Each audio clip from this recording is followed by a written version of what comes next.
Hey, and he teamed with me in that 4-hour Brands Hatch on the PC when you were in the McLaren. Now look at him, greasy bandits. Shocking. Makes me sick, Darren. Double agent.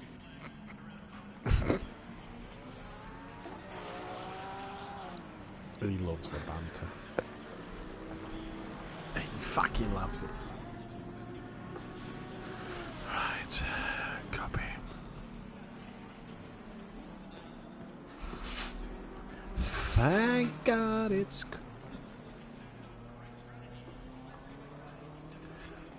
I feel it in my fingers. I feel it in my toes. What's that off like that? How do you keep it full screen, Dan? What? I'd love to be able to see what I'm fucking looking at here. What the fuck?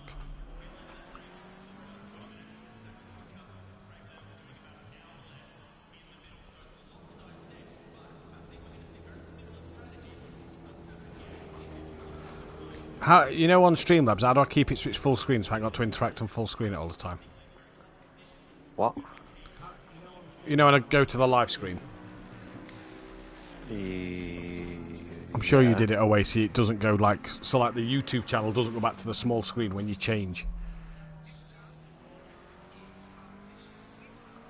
Oh, so it doesn't come out of the... Oh, right, okay. I can't remember. Alright, no, it's fucking... Be alright. Your love is all around me. Come on and... That's the wrong keyboard. Settings. Tech Leader's back. Go on, Tech. Shut down source with... You could be a potential series winner. Where's that? Settings? No. Yeah. Oh, it's alright, so we'll figure it out. When you go into the browser settings, you hit the cog, and there's a load of options there. Cog. Get rid of refresh browser when you... Refresh browser when scene becomes active. So that was unticked. Keep it ticked or... Unticked. Mine's unticked. Right, I'll keep mine unticked as well then. Fuck it. And we'll see what happens. Mine's just... The only one that's ticked on mine is shut down source when not visible. So let's have a look. So shut down source when not visible. Yeah, mine's ticked with that as well. Right, yeah, we'll try it. Hang on. That might not be the right one, that's why. Right. Time we on. 2 minutes to live. 2 minutes to live. Ready, ready. Chick. Right, Darren.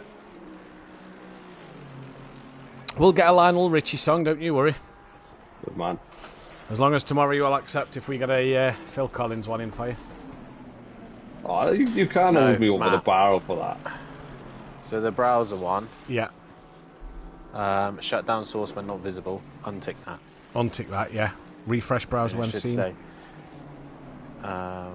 leave all it unticked. Leave all of it unticked, no worries. Sweet.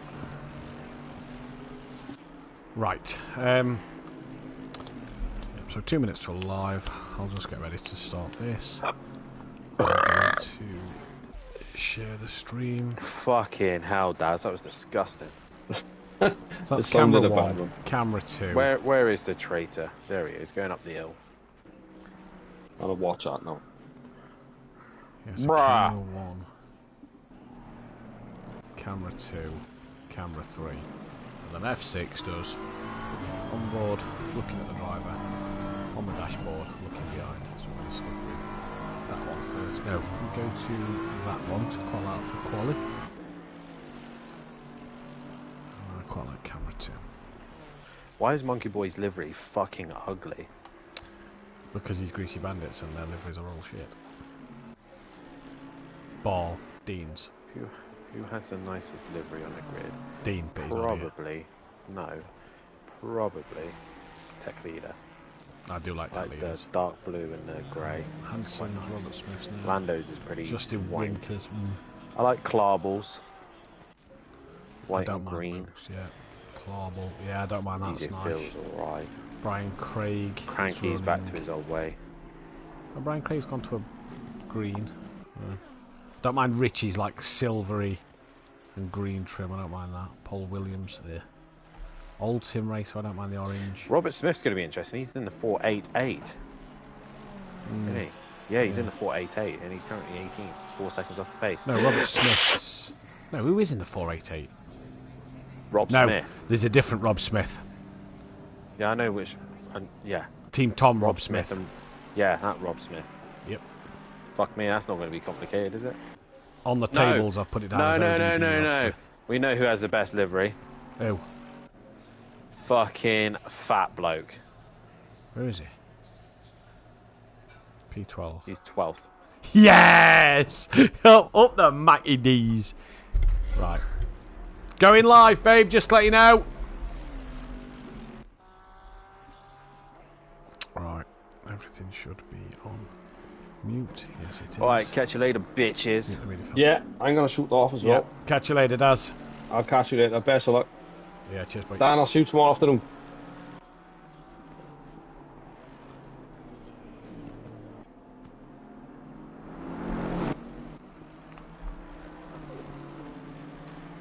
Typing in the wrong fucking chat. With the wrong keyboard, should I say.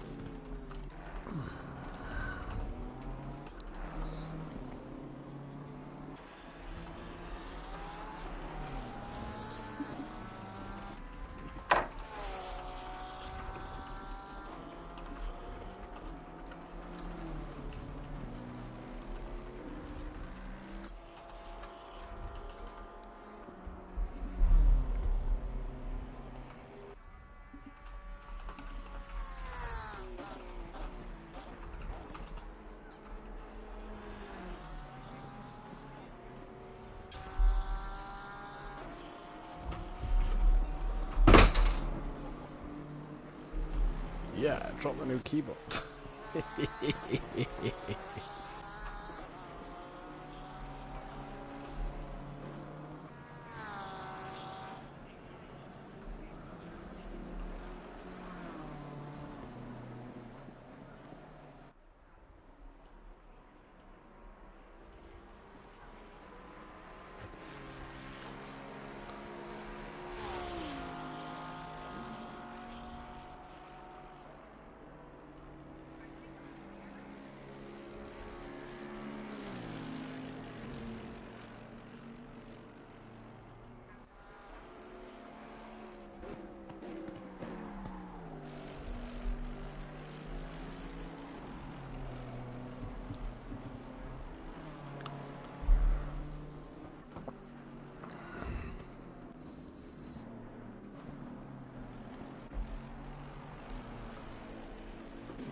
Stay on board with John, fuck him.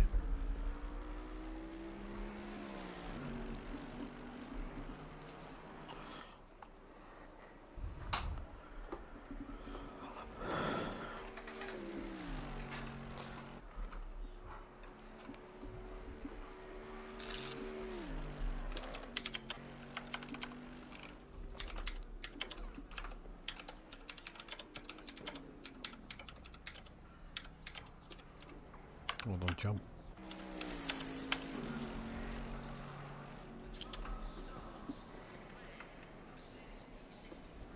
Who are we missing? Quite a few. 4 drivers missing. Shane has had a pin come out of his wheel. He's trying to get the pin back in. He's texted me. That's one. Kane, mate, you're not doing so well. No. Monkey boy, you're really not doing so well. You're losing. Oh, another BMW on track. That's Sam. They're both. Look at them. Look at them go. McDonald's pairing. Are they together? Yeah. Keeping it on that. They'll be coming down the mountain when they come.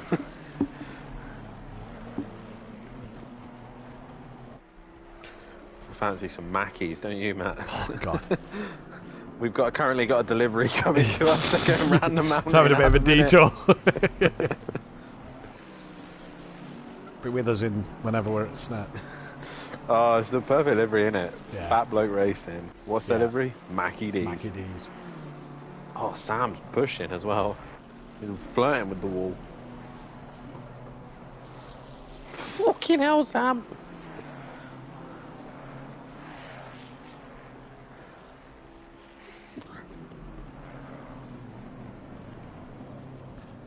I'll go out just as soon as quali starts.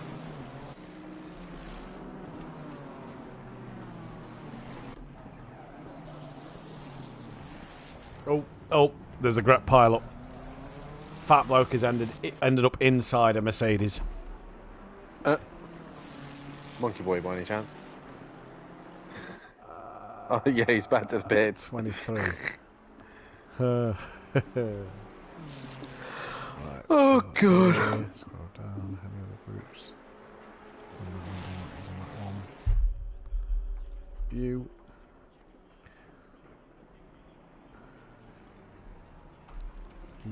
They'll be coming down the mountain when they come. Oh God.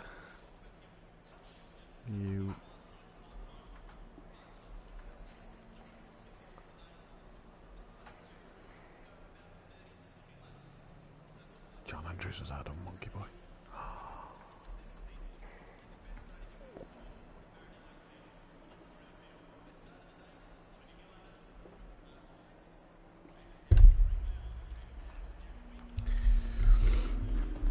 Right.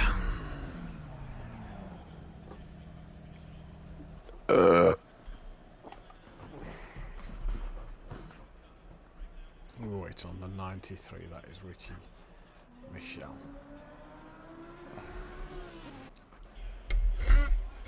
Okay, 5, 4, 3, 2, 1. Welcome, ladies and gentlemen, to SimPlay Motorsport. We are back for another season of Pro-Am racing. I'm your host, Matthew Duffin, joined, as always, in the commentary box by Dan Davis. It is going to be an absolutely fantastic evening, and we are looking forward to getting this one underway. Dan, good evening. Welcome back to the box. Obviously, you was here last night. How's the throat, first of all? And second of all, are we looking forward to this race tonight? Because this is going to be special, I reckon. Yeah, good evening all once again. Second night in a row. So the throat is definitely getting a good workout, let's just put it that way. It is well rested, so mainly tonight, Matt, you'll be doing a lot of the work anyway.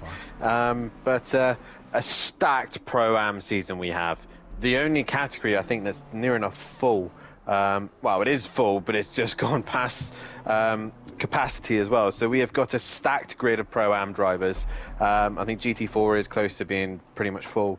But yeah, an exciting season ahead and back on the mountain once again. And obviously yesterday we had the lovely sunshine, but tonight we seem to have a little bit of overcast here at Mount Panorama.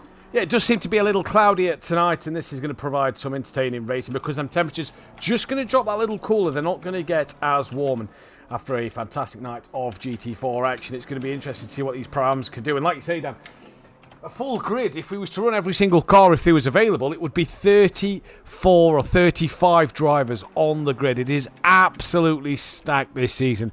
And there is some new faces, some returning faces, some great talent. Robert Smith, you'll remember from last season, was teamed up with Diz. He is now the latest driver of Forever Forward Racing. Robert Smith, a relatively quick driver. He's going to be the first man on a qualifying lap. Let's bring you an onboard shot of him. Now, one thing I want to mention, Dan, is Forever Forward have a history of drivers. Back in the Project Cars 2 days and one in our very first season of ACC, of Argent and the team getting a second driver that wins the Drivers' Championship the same year they win the Constructors' Championship. This guy has got to be up there for this title shout because he's a quick driver. And being with Argent, who's a very stable and capable teammate, will push him a little bit as well. Robert Smith has to be looking at it and thinking, well, Fury did it, Rabbit Joe did it, Halty did it, Monkey Boy did it. Can I be that fifth driver to get across the line for Forever Forward Racing? Possibly so, but it's something he doesn't even know. Probably it's something that he doesn't have to worry about. He had a very strong teammate last season with Diz, and probably a very much a learning season from him. But yeah, who knows? It seems to run in the team that it does work out that way. But we'll see how he fares. And there's a lot of drivers here this evening that could really challenge him. We've even got an F1 driver here with us, which is nice to see. But yeah, we'll see how he gets on. And like I said, he's looking good in practice. He was top of the session. But Dennis Hansen's been putting in some time in, a good friend of Michael Eckholt, who last season in Pro was just phenomenal, very fast driver. And obviously, sadly, no Michael Eckholt this season.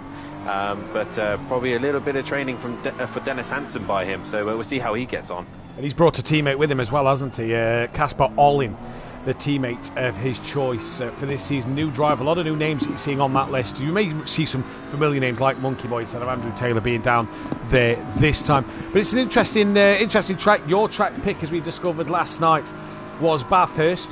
So it's going to be an interesting one to start the season. The bonus stand for drivers was just seeing Robert Smith come towards the end of his first flying lap, down in towards the chase now. The bonus for drivers is Bathurst is week 1. You get it out the way early because it's a love-hate circuit. Some love it, some hate it. You get it out the way early, especially in these GT3 cars. You've got a drop score, so if you've had a terrible night, the worst track could be out the way with your drop score. Yeah, but also people don't want to get rid of their drop score straight away. You know, it's the start of the season, you're starting to learn people. You want to get a banker in. And yes, Bathurst is probably the most challenging circuit we have on the calendar. And what lunatic decided to pick this only has to be somebody who really thoroughly enjoys this circuit. Yeah, I mean, this track rewards people with bravery. And as I was speaking to some of the pro drivers the other night, this track rewards bravery, and it also rewards people who are patient. You can't just send it up the hill and hope that it sticks. You do have to learn the circuit. You've got to put the time in and really get to know the track well. And some of the greatest races, arguably, the greatest race in history has happened here at Bathurst Mount Panorama, a V8 supercar race that went down to the very last lap, and I still think it's the greatest race of all time. But people, I think I know what you're talking about. I think I watched the Josh Revel. 2014. Yeah, it's a review of the 2014 Bathurst 1000 where Chaz Mostert basically was in the pits and pretty much out of the race after lap 1, and came back to win it on the last lap. And that's if you ever get a chance to watch it, it is probably one of the greatest examples of Bathurst, because it is phenomenal. We had everything from safety cars, the tarmac was ripping up because it was so hot, to the point they had to red flag it. We had cars that were in the wall that ended up on the podium, cars ran out of fuel, pit stops that had gone wrong. It had everything, so it's definitely worth a watch. But like I said, it rewards people who put the time and effort into it and take the risks. You've got to be flirting with those walls. If you do not flirt with the walls, don't expect the lap time to come. But you also got to be patient, and that's the trick with Bathurst. Speed, confidence, and patience. Indeed. As we say good evening to Micro J's, he's looking forward to this one. Paul Williams is in the chat. Season 6, baby. Let's get this going. PM Motorsport, hopefully not too much chaos. Yourself, Fat Bloke liveries are the best by far. We're going to get to him in a moment. Gary Clauble, who we're on board with at the moment, obviously had surgery on his elbow last year. He's dropped down into Pro for this season. Mike Matthews, Peaceful Explosion, beautiful onboard lap. Love Bathurst, don't know why, says PN, and good luck, says Max. Max looks relatively new to the channel. So let's go through the driver's order then while they're in qualifying. Robert Smith is currently provisional pole. He is teamed with Kieran Argent for this season in Forever Forward Racing. Lando Norris, like you said, a Formula 1 driver on the grid. He is teamed as part of McLaren Racing with Romeo, I do believe, or Valentine is or Romeo Valentine, I believe it will pop up as on here in McLaren Racing. The Richies are back together, Richie, Michelle and Mirko Richie, and I tell you what, with the looks at qualifying time, Mirko Richie's been putting in the practice. Fat Bloke, Team FBR, they've stuck together, him and Sam. They've stepped away from the Mercedes in the Aston Martin, and they are delivering us an absolute peach of a car. It's the McLaren liveried, the McDonald's liveried BMW M4, drove by... I'm still waiting for my Mackies, boys. Oh, what's the team? I think it's WRT in the GT series. WRT, Team Tom with Old Sim Racer. Now, his teammate is an interesting choice. We've got two Rob Smiths. We've got this Rob Smith. He's got in the Ferrari 488, Dan, not the new 296. That's an interesting car choice.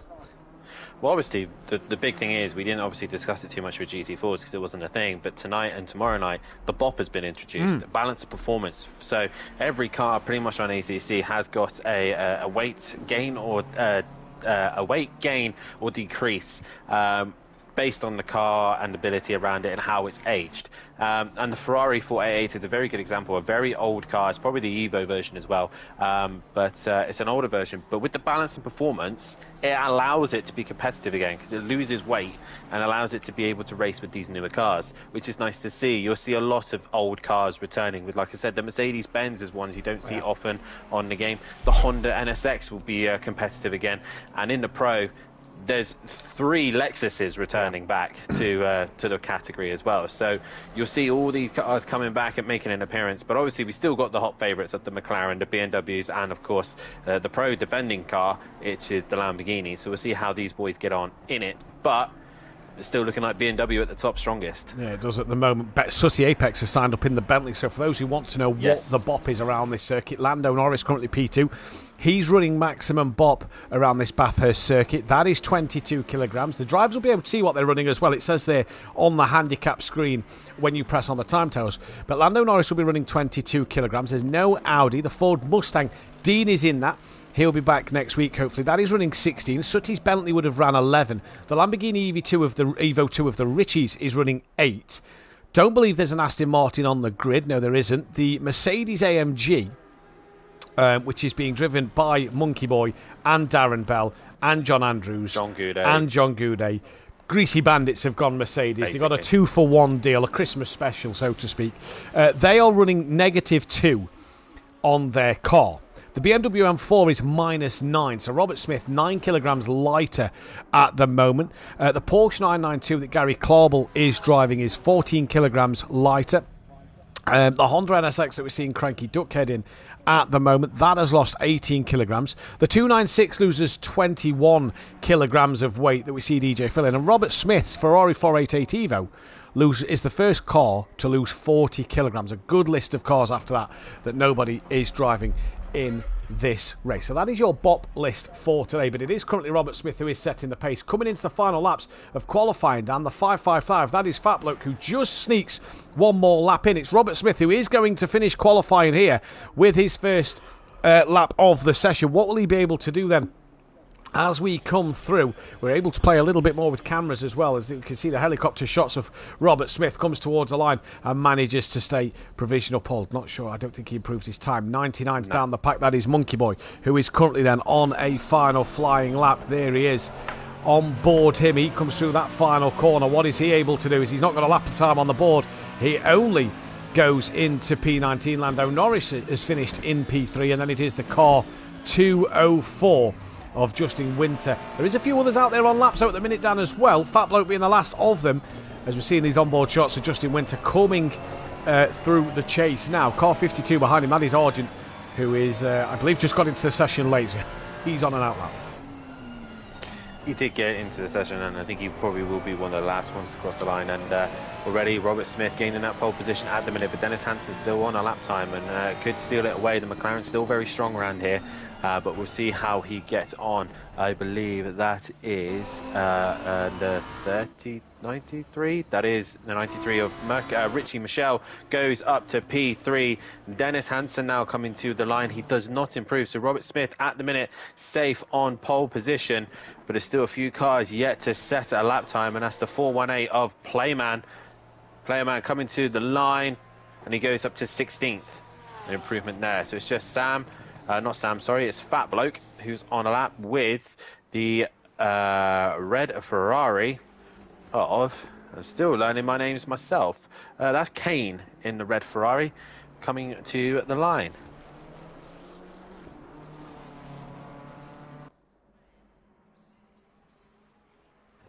As I think we've lost Matt there for a second. Fat Bloke enters the pits. Apologies, just been speaking with my mic on mute. Brilliant. Yeah, had a bit of a coughing fit. Kane then 24th over the line. It was Kane. But yeah, we'll give it a run through of who is who on the grid. But it is Robert Smith, Daniel, who gets that first pole position of the season and starts the season in the on the right foot. Yep. And obviously, you know yourself from last night from the GT4's pole position is the best place to start here at Bathurst. Staying out of the trouble, staying out of any incidences or crashes, and he's on the front row, and he's got Dennis Hansen right with him now, as the cars now get themselves set up and ready to go. 26 cars tonight, and for the first race, and it's gone the way of BMW to start the season off on pole position here at Bathurst. It has indeed, and what a way for them to start. Is Paul Williams is down in 15th. I'm just importing all the data now, and hopefully everybody's got a similar name as normal, because I know a few people have changed. No, Steve Beck, that's why I can't find Astron Borovex. It's Steve Beck. For this season, Fat Bloke did qualify 9th. Sam was... Where's Sam? Because I didn't see him actually have a good qualifying. Can't actually see him on that list at all now, in fact. Sam? Fifth. Sam. He is 5th, you're right. R. Smith, that is the new R. Smith of Team Tom. He's 21st. Old Sim Racer was up in the top 10. Good qualifying for a newbie. Kieran Orgit down in 26th. We know R. Smith's on pole. No. Francisco, that is Gomez. Monkey Boy 20th in his Greasy Bandits debut. Justin Winter 14th. John Gooday only 13th place for him. Darren Bell, he was 19th place. Dean is not here. John Andrews up in 18th. That's not a bad lap from him. Romeo, where was Romeo up this order? Because apparently the volume is quite low. On the game volume or us? Do we know? I'm assuming us. Micro J said it in the chat. I'm going to turn the game volume up, and I'll also turn us up there as well, and hopefully that's a better J for you all. Romeo, I can't even see Valentine's. Romeo, in fact, I've not even seen him in the lobby all night, so no, he's not in the session. Dennis Hansen, we know he's 2nd. Jackal's probably going to come in later. No Yoshi tonight. Luke Saunders, he is 25th. There's no Graham. Cranky Duckhead, we know to look out for the Honda. He managed to qualify down in 23rd. Gary Clauble, he was 8th. Lando Norris was 4th at the end of that session. Not a bad qualifier for him. No Leon Fernie. Olin, one of the new drivers, was P12. Kane down in 24th. And Playerman 16th place then. So that is everybody sorted in this first qualifying session. As we get into this first race, obviously all points up for grabs this week. Maximum points, 2 poles, 2 fastest laps, 2 race wins up for grabs. It's the only week we'll have. We'll go into that reverse grid next week of championship order. So let's give you a quick run through of who is in the lobby and who is here tonight. So as we said, Robert Smith is your man. We're currently watching on pole position from Dennis Hansen in Team Dane Train. Richie Michelle for Richie Corsa. Lando Norris for McLaren Racing. Sam in the McDonald's liveried Team FBR. Burrow-Beck's Steve Beck is in... Where is he actually? P7. He's just fell behind Mirko Ritchie. He's P7. Not sure what's happening. Mirko Ritchie P7. I believe them two have swapped around by the time they've gone through Sector 1. So Mirko Ritchie's behind Beck. Gary Clauble is in the Porsche. He's an independent. Fat Bloke Team FBR. He is P9. Old Sim Racer in for Team Tom. Brian Craig Team Merlot. Casper Olin Team Dane Train with John Gooday running the Road Runner Bandits livery, named this season in honour of his friend who sadly passed away over the off-season. Road Runner Bandits was the former name of Greasy Bandits when him and his friend set the team up, so he's running the Road Runner name in honour of his friend, who I believe's username was Maverick. So nice touch from John and the team there. Greasy Bandits Racing falls the way then of Justin Winter. Paul Williams, Stage 2 Motorsport. Playerman is a solo driver. He's independent. Mark Tucker in Team Merlot with John Andrews in Greasy Bandits Junior. Darren Bell teaming with John Gooday for the Roadrunner Bandits. Monkey Boy teaming with Justin Winter for Greasy Bandits Racing. Rob Smith is in Team Tom with DJ Phil in the Speedy Gonzalez Motorsport. Shane not here tonight to back him up, having some wheel issues. Cranky Duckhead is 23rd in his Honda as an independent. Kane independent in the Ferrari. Luke Saunders independent in the BMW, and Argent rounds out the grid. Forever Forward Racing. Dan, race winner, who you putting your money on here? You got to look at the pole man. Obviously last night pole position was king, and I think it's still king around here, so it's either going to be the one or the two on the front row. I'm going to go the way of Robert Smith on this one. I'm going to go a shout to Richie Michelle. fancy him in this, even from third place on the grid. Good evening to Skunky in the chat, who says stay away from the walls. PM Motorsport wants a Mackies, now he's seen the liveries. Sparking Gamer, hi all, green, let's go racing at Bath, where stream volume very quiet, or is it just me? We've sorted that one hopefully. Now PM Motorsport, gotta be Kane. Tips is also in there, Gary Clarwell and Old Sim Racer, good luck to them. Skunky, I had a race here last night, this dirty mate just couldn't get past me. Yeah, watch that back this morning actually, yeah. He couldn't find a way past you at all. Naval Gomez in the chat. Good night, good race to all. Next race, I will be there. And it is risk equals reward track, but it's a different game in the GT3s. That it is, Dan, as we get in these fantastic helicopter shots under the Liqui Moly bridge and down towards Murray's Corner for the first time this season in GT3. Remember, guys, hit that like button, subscribe to the channel, hit the bell to be notified so you don't miss anything here at SimPlay Motorsport. Share the stream round and have a look at our fantastic sponsors, Audio Sport and Design Manchester. We're about to get underway for the first time this season here in Pro-Am. As we come to the line, it's a very short run. Everybody filters through the final corner. And it's the bottom of the start line we go, where P1 will be. It's green, and it's a drive-through for Darren Bell already in the opening stages of this race. Catastrophe for him as we come in towards Hell's Corner for the first time. It is Robert Smith who's kept ahead of Dennis Hansen. Now down the straight they come, and this is going to be absolutely crucial to get towards Quarry Bend. Robert Smith versus Dennis Hansen. You can see them together. Richie Michelle coming under pressure from Lando Norris as well, as Sam has got that of Stephen Beck behind him, but going in towards turn 2, Quarry's Bend.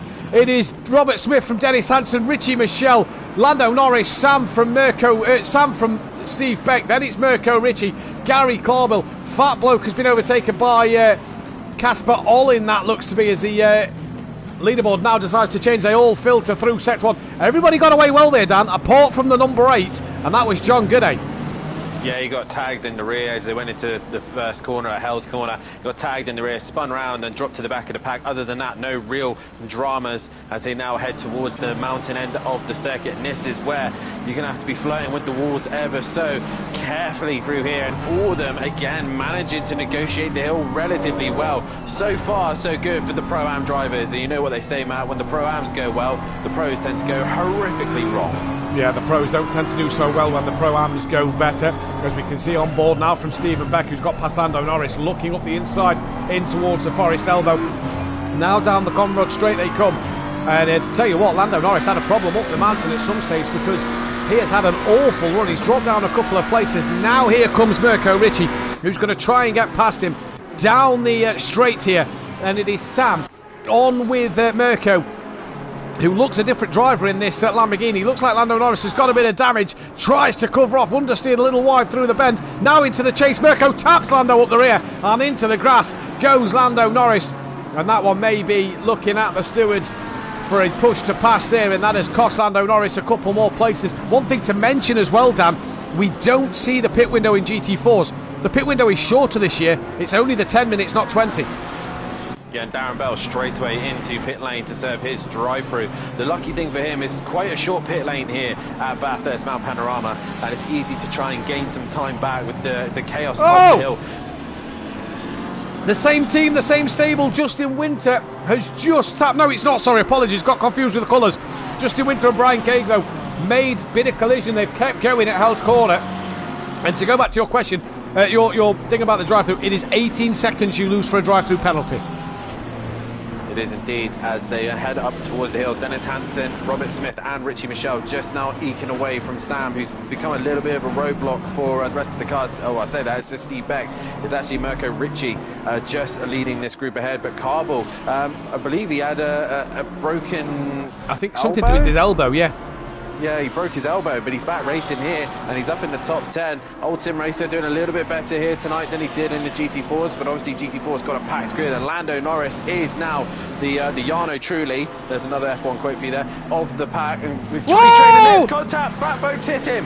Fat Bloke has hit him, and he's coming to Justin Winter. He's coming to Justin Winter. How Winter has kept that one bouncing out the wall and going, I do not know. But Fat Bloke, everyone avoided them was brilliant as well. It was absolutely fantastic. But Fat Bloke there already with damage to his car, and the pit window doesn't open, I do believe, for another, is it minute? I think it's 15 and a half minutes the pit window opens.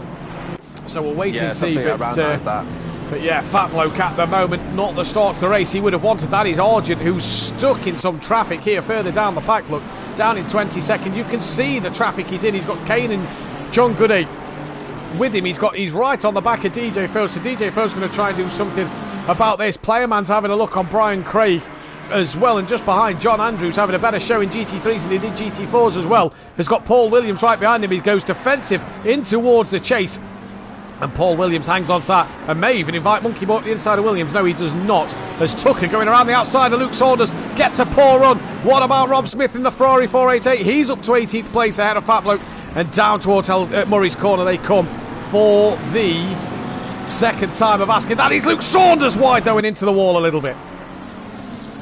He is into the wall, clipping it, as myself and you got into that wall multiple times back in the Project Cars days. I remember giving you a tap in the Audi in that wall, and you giving me a tap in the wall as well. So, so last time me and you raced on Bathurst.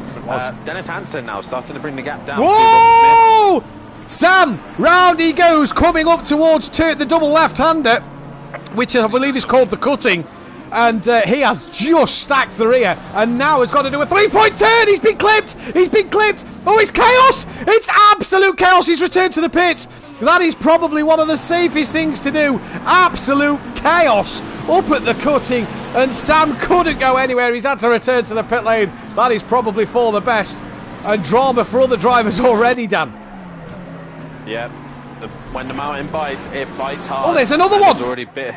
Who's that in front of Lando Norris? That is Casper Ollin. Oh, he's stationary. Oh no, he's been clipped on the apex of the corner. I can't keep up. I can't keep up with going on. Oh, he's got going, but he's right on the apex of the corner. Oh, he's returned to pit lane. Oh, heart in mouth. Who is the 105? The 105 is the car that clipped him, I do believe. That is Rob Smith. He has got a bit of front-end damage. It was only a small clip, but that's two cars that's ended up having to pit because of this track. And now we're seeing Old Sim Racer on the back of Gary Clarble, but already, Dan, showing you why the mountain bites you here. You don't want to be bitten. No, you don't, because then it just gets worse and worse after that. I know from experience, it's bit me a few times, but that's the experience of racing around here. Again, Dennis Hansen still eking away bit by bit to the gap of Robert Smith. Robert Smith hasn't quite got it easy, while Richie Michelle is just in behind. I don't think this Lamborghini is going to be overly strong here. It's not very good in a straight line, so he's going to struggle to stick with the two in front. But nonetheless, the two Lamborghini drivers doing well with a third and a fourth at the minute. And then you've got the great fight between Old Sim Racer and Clarble going at it at the minute. They're going side by side up the hill. The Porsche with the bopping produced should help it in a straight line now. It should help it in a straight line. As we're seeing these shots coming up towards turn 2, and yeah, there you see it definitely does help it in a straight line. Sim Racer just a little wide. He's going to lose all time there. A few drivers in the pits. Justin Winter is in, Fat Bloke is in, Mark Tucker, John Goodey, Paul Williams, Luke Saunders, DJ Phil, Casper Ollin obviously in from his pit stop. Was it Sam who pitted earlier? It was. He's back. Oh no, he is also still stationary in the pit lane. They'll obviously have to keep going, otherwise possibly face a penalty in the race. I'll tell you, another queue of cars though. Kieran Argent, I think, finds himself at the front of it, ahead of John Andrews, and then that of what looks to be the BMW of, who is that? Is that Stephen Beck? It is Stephen Beck in the BMW, but he's already done his pit stop and come out behind John Andrews and Kieran Argent. Yeah, the problem with him pitting early, though, is he's dropped himself right into this traffic.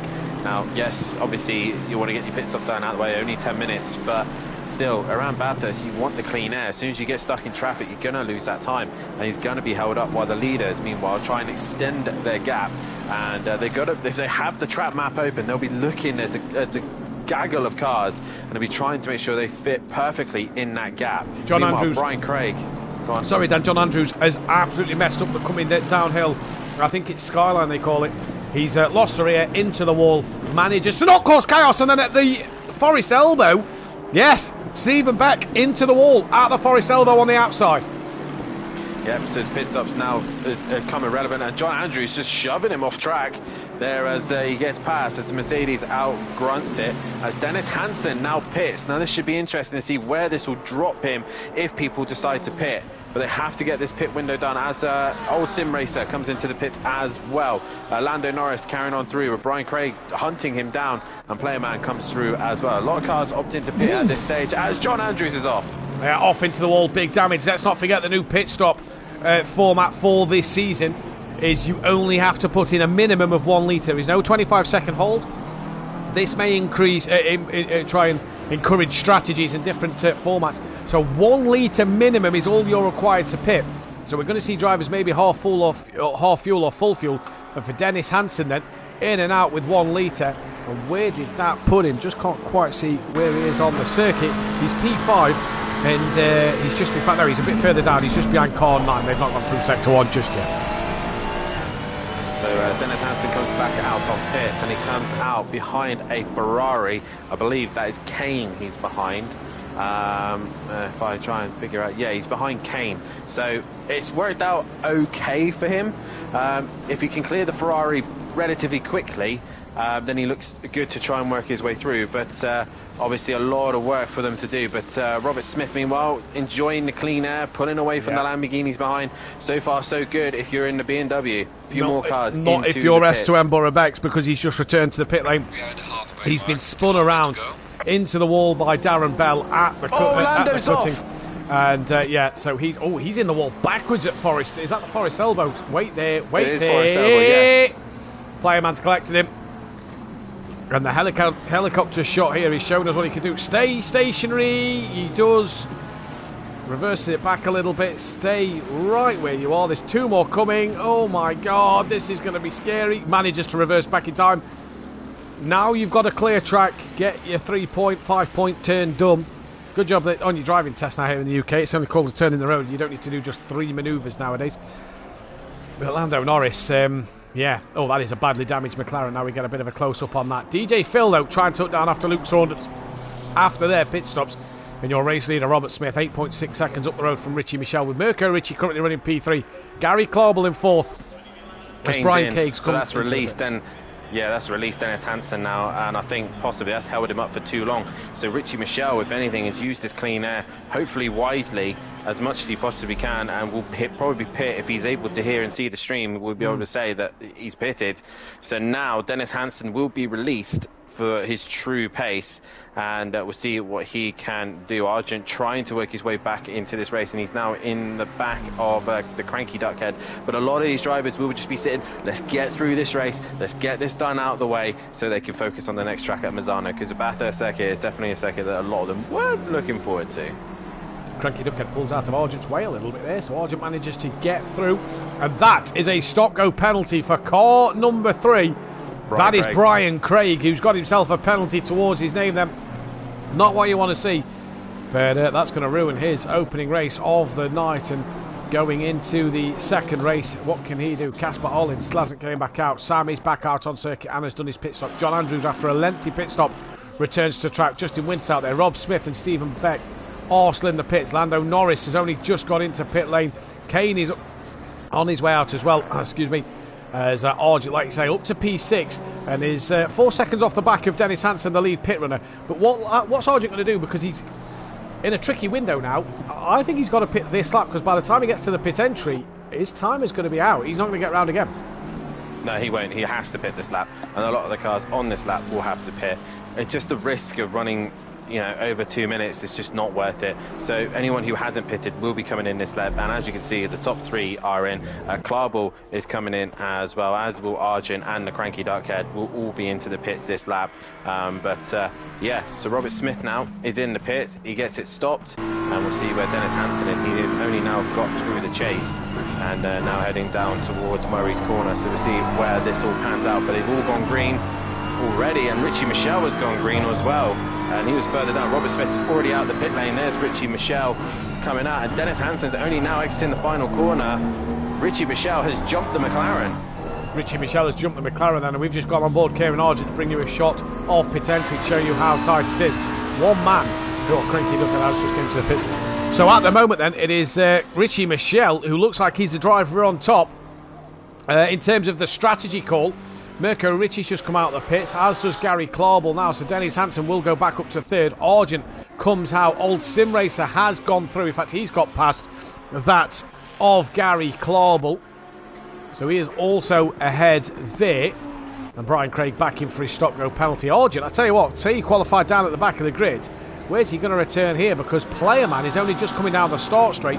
Argent is now off his limiter. Argent from 26th, 25th on the grid could be in this fight here with Playerman and Monkey Boy. He is indeed, and he has a good exit. He needs to. The thing he'll be happy about is there's a Porsche behind him. So in the straight line, the Porsche may not be able to outdrag the BMW, and Playman's got damage to his car. So at the minute, the Porsche just has to sit behind, and Kieran Argent gets the job done. Does get the job done, and Monkey Boy will know all about Kieran Argent and see them two returning.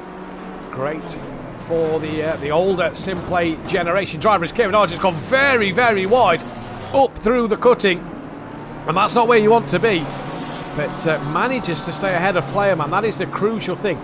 They've got Fat Bloke sat a second behind them. Monkey Boy gets a little out of shape there, coming up through Reed Park and up towards Sullivan Park now at the top of the mountain, the highest point of the circuit.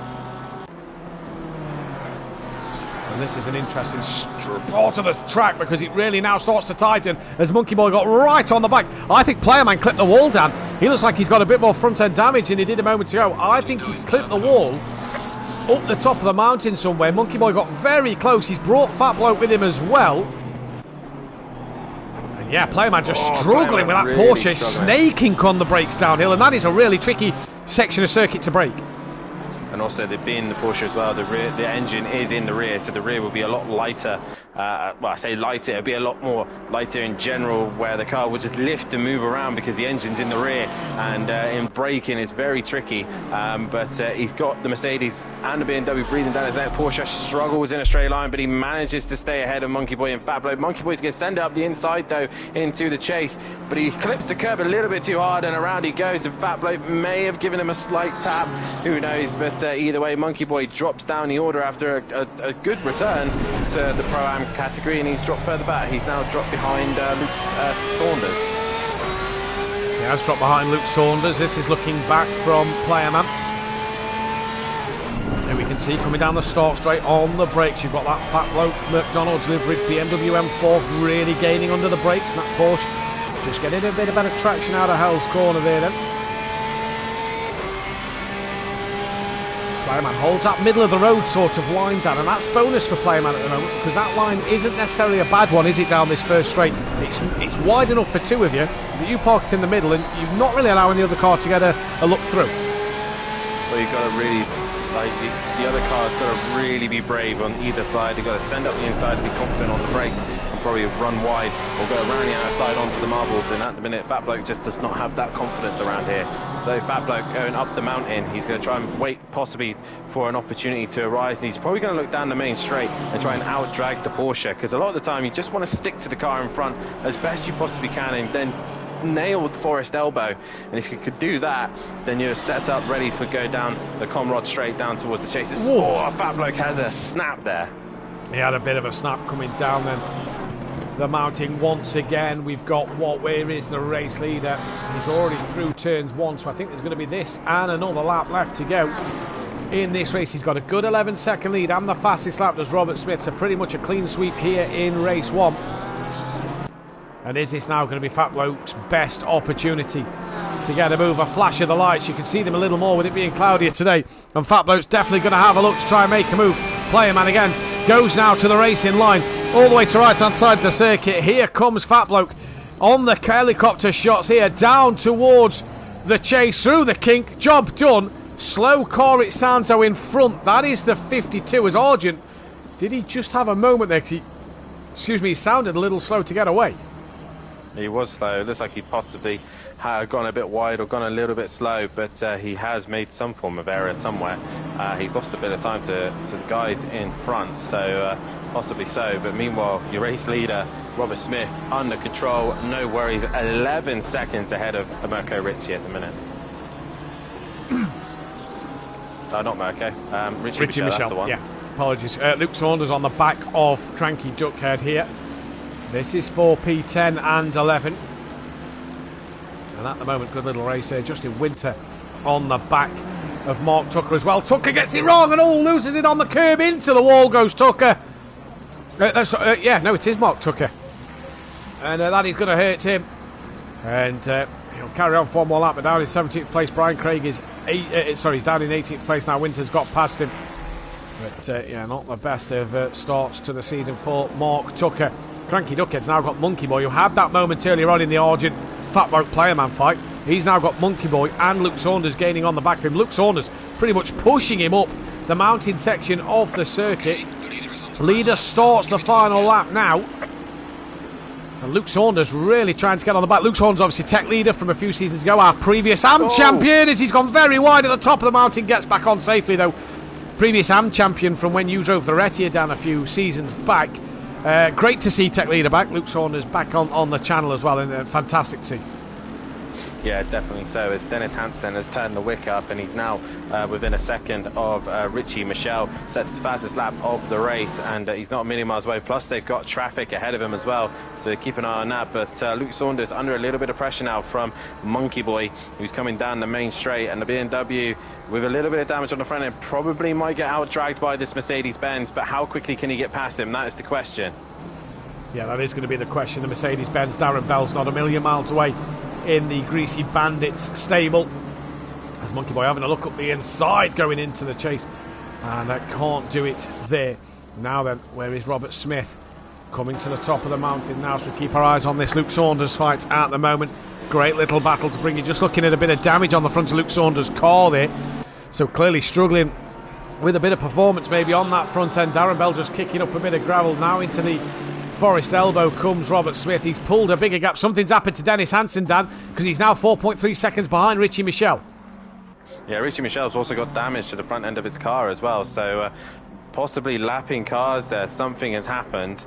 Not sure what, but yeah, possible a little bit of damage to the front end of those cars. There's a car off down at the chase, but I'm on board with Robert Smith, and what a start to his season already. Race 1, pole position, and not quite fastest lap, but he takes the pole, and that is Kane going slow. But Robert Smith out of the chase, on his way to get his first race win this season. He is, he comes round. It's BMW who only need 2 wins to get their first milestone of the season. 2 wins for their 50th race in terms of the manufacturer's milestones, but Robert Smith won't care about that. He'll care about taking the first victory of the season. Now Richie Michelle, can he hang on in there for that second place? He's just got 1 corner to go to hang on in there over Dennis Hansen, who has drove a fantastic race. Just the pit stop let him down, and yet they come to line second and third. It's a very short run to the line, isn't it, Dan, after the final corner? It is indeed, yes, very short, as Mirko Ritchie now comes into the final corner and gets a good exit and stays only just ahead of Old Sim Racer, who's just behind him. They caught him up pretty quickly, as did Clarball as well.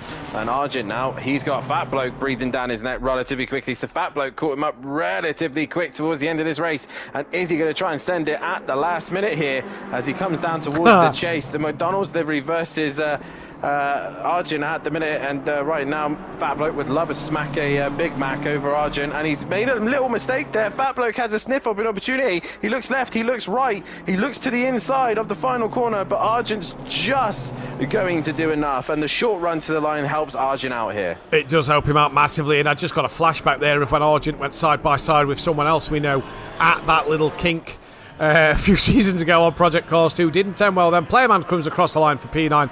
Cranky Duckhead is going to take a P10. Great job by him. Luke Saunders P11. Darren Bell in 12th with Monkey Boy. Actually Darren Bell got ahead of Monkey Boy at the end, so Darren Bell 12th, Monkey Boy 13th. John Goudet only in 14th, not the start to his season he'd have wanted. Paul Williams 15th.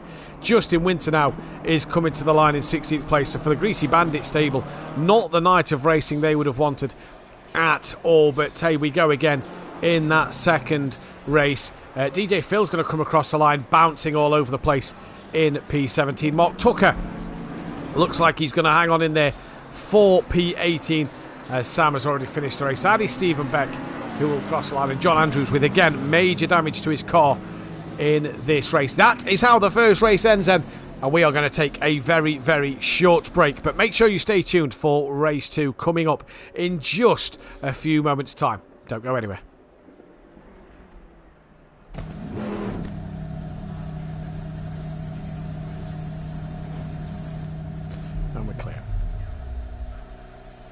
Sweet. Right, so I need to get the order because I missed the order. So Rob Smith, Richie Michelle, DJ Phil was 17th, there's no shame. Pete Williams was 15th.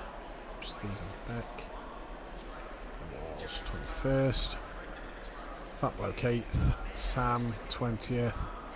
I've screenshot it if you need it. Old Rob Smith 5 laps down on a what race? 10 lap race, that's over half, so no points. He's not here. Dean's not here. Romeo's not here. Jekyll's not here. Yoshi's not here. Luke Saunders. I'm gonna go make a quick coffee. No worries, dude. Luke. 11th. Graham's not here. Cranky 10th. Clarble 6th. Lando Norris 24th. Fernie's not here. All in, no points. Kane 23rd. Player man. Green light. Give it all you can. Player man. 9th.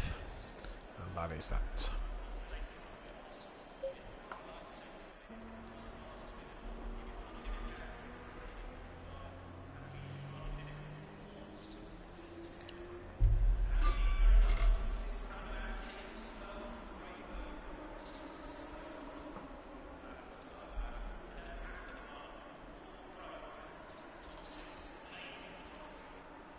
Bunker is going to be the perfect place to dissect the action here today. At Bathurst, let's check out some race facts.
I worry about a day.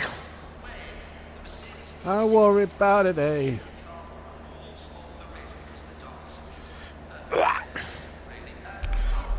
DJ Phil causing drama already. Oh, God. What with? Green light, show them what you got. Ticket, I think. 5. Welcome back then, ladies and gentlemen, to SimPlay Motorsport, here for the first qualifying session of the season. It's going to be an absolute cracking session, to say the least. Lando Norris is actually the first car that is out on track, so he'll be the first one to settle up. Now, we've got the 15-minute qualifying, Dan, a little bit longer than that first session, and the hour race. We've just had the 20 minutes. What difference does the hour bring around a circuit like this? That extra additional 40 minutes, what challenges will it bring to the drivers? What challenges will it bring to the leaders? Oh, the mentality here. The mentality around this circuit. You'll be able to keep your calm, keep it facing the right way, and also just let you know, we have got an extra car now. We've got the Jackal in, so he's managed to get himself into the session, and he does say he can only pretty much do the feature race.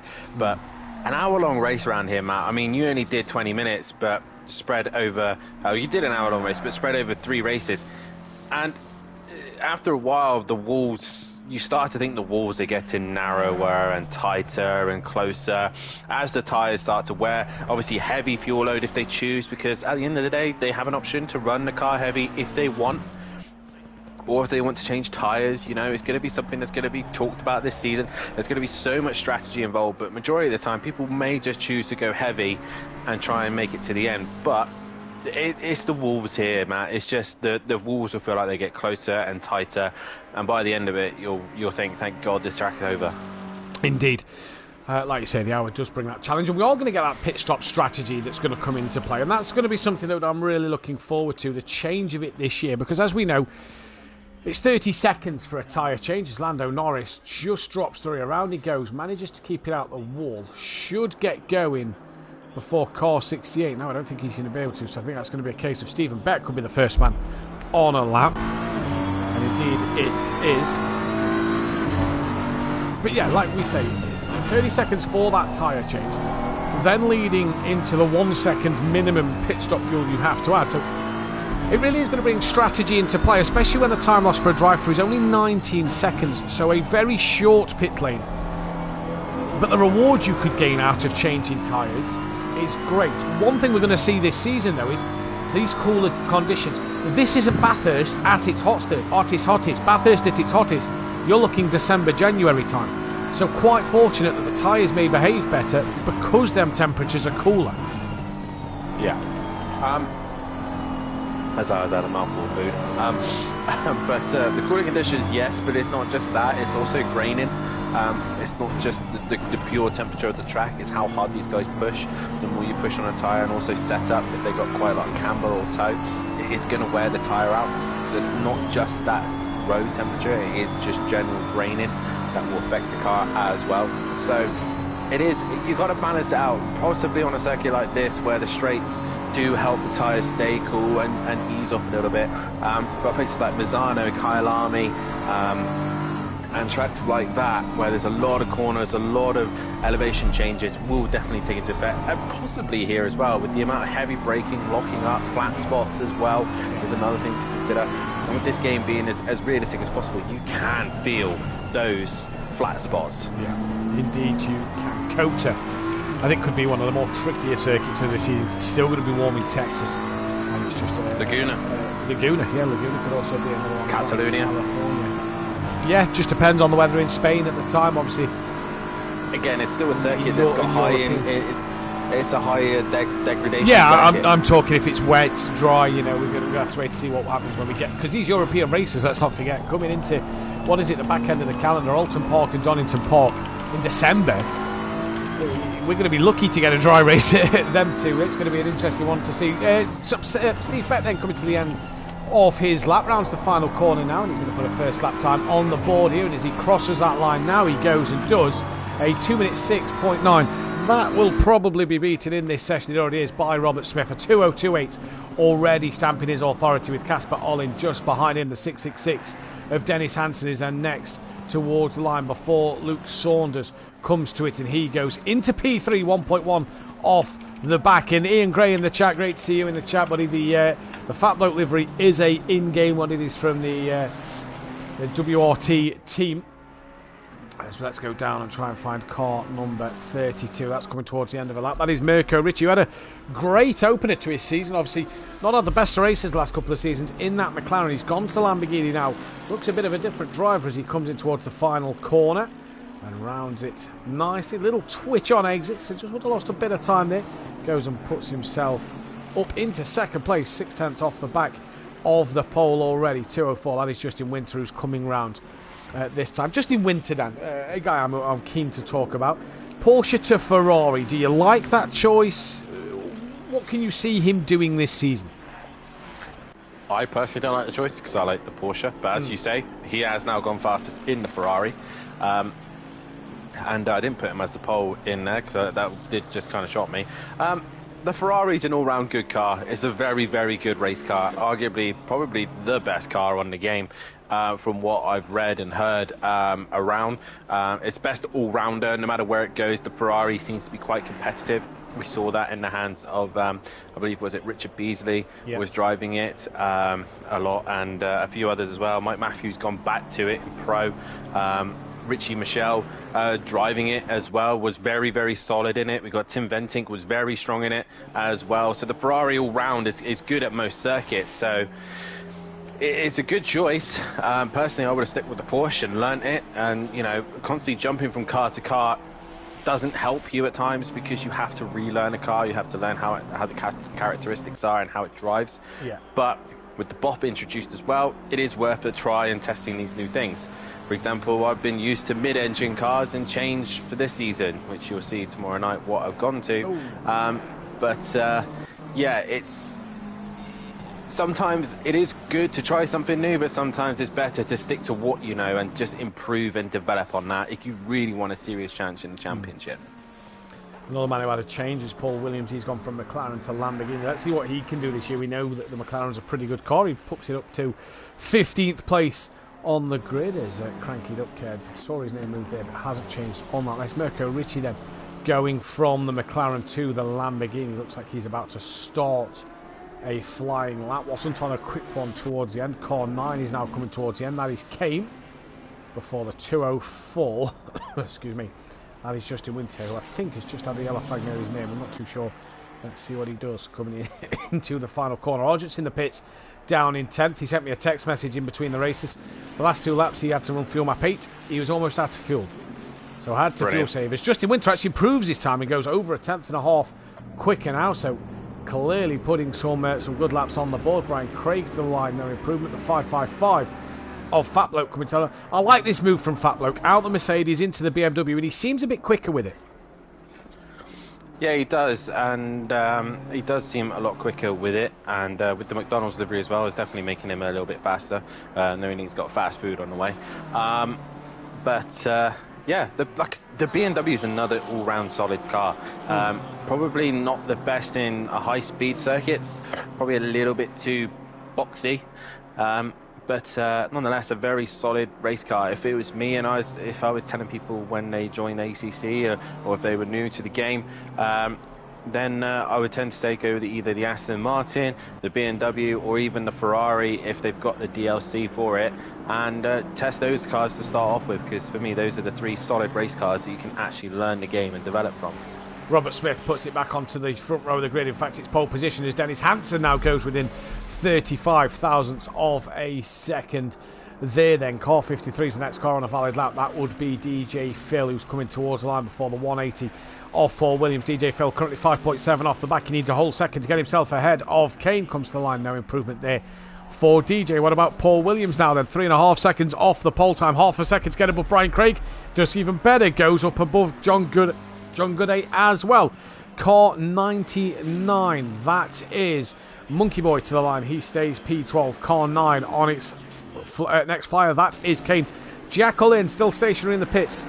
Hopefully he gets out for a qualifying lap. We'll still be able to get one run in at the moment, and that looked like a Teletubby in the background, but it's one of the Mercedes-Benz with its green antenna on the top. There it is again with his auxiliary lights around the antenna, and that, I believe, is John Andrews, who comes around the final corner and didn't set another lap. What car is that? That is 400 and something, so 418 I'm assuming, of Playerman. It is indeed. Comes around the final corner, down towards the start line. Any improvement on where he is? Yeah, moves up one place to P18. Fat bloke currently running in the top 6. What can he do? Can he break into that top 5? No, yes, he can. He is absolutely loving it at the moment in this BMW. And yes, that was a McDonald's reference. Come on. Dennis Hansen also on another lap at the minute. He's heading up the mountain, but I'm now currently looking at Casper Olin, who's coming down towards the chase. Probably the next car that can really threat the top. And like I said, probably some guidance from Eckholt for these two. And well, I hope so, because we do miss Eckholt. Hopefully he can make a return. But down towards the final corner.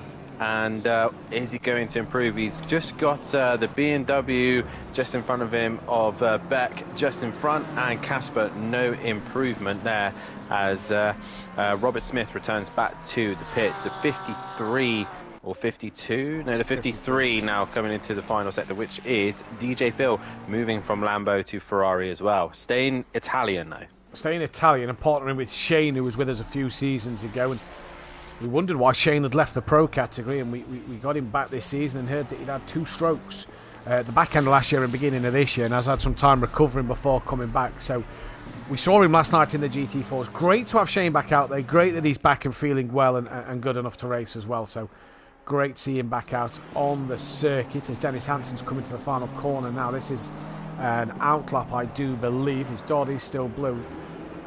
Easy to get his final corner on. It's a very close barrier as it kind of gets tighter to the circuit the further down the straight you go, and Dennis Hansen will go on his way. Now, I cannot make out the 2 numbers at the chase at the moment. They are a bit too blurred out. The 99 is around them. That is Monkey Boy, who's on an invalid lap. And I believe whoever was on a valid lap is now invalid. It was core 3. That was also Luke Saunders there as well. Luke Saunders now in the final corner. He's not on a valid lap, I don't think so. It's the 418 that's next to come to the line. That is Playerman, and in his Porsche. And then it's going to be John Goudet in the number 4 Mercedes. Lando Norris in the number 4 McLaren. Speaking of John Goudet, where he's currently on the board at the minute. 17th at the moment. So down the order, really. Yeah, he's back in his Mercedes, so somewhere where he feels a little bit more comfortable. But here comes Lando, and he goes to the line, not a pole position for him. He will stay 9th at the minute. And then it is the 1, 2, 3, I believe, is there next? It's Casper Olin. 1, 3, 3. Who is next towards the line, down towards Murray's for the penultimate time. He'll get one more running, provided he's got the fuel in this session. In fact, he might be able to squeeze 2 more laps out of this. Stays P5 to 53 of DJ Phil is already on the way back around the circuit. Mark Tucker yet to put a valid lap in, and the Jackal is going to start 27th on the grid here in this second race of the season. But great to see the Jackal back. He's left the BMW and gone to the Porsche as well, so another driver who's changed what he's driving. And DJ Phil Bales goes to the pit lanes with his now car 204 of Justin Paul Winter. Williams. What's happened? It was just coming to the end of his lap and just got a little bit too trigger happy on the exit of the corner and dropped it, and in the wall he went. Justin Winter though to the line, 3/10 off. Has he found any more time? No, he hasn't. Now, who's next to come to the line? Richie Michelle is down further on the circuit. There is Dennis Hansen now coming into the final corner. What can he do? He needs to find a 10th and a bit. He comes to the line and no improvement. No improvement. It's Kane next to the line now, as he's going to come around the final corner. Next car on a valid lap is car 3. That is Brian Craig, who will be the next man on a valid lap. Here comes Kane, stays 23rd at the moment. What can Brian Craig do?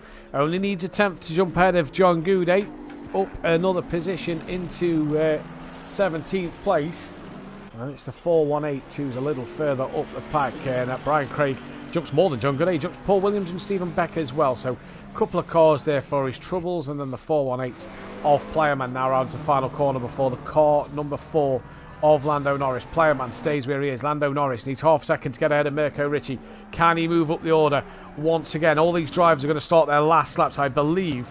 The 181 of Gary Clarble, as Lando Norris does move up a position. Lando Norris Gary Clauble may just get one more lap in. Who's the 31? That is Cranky Duckhead. Clauble, though, bouncing all over the curb, and I think it's going to be very tight if he does get another lap. 10 seconds into the final corner. He needs to nail the final corner just to make sure he gets on a lap, and that's not going to help.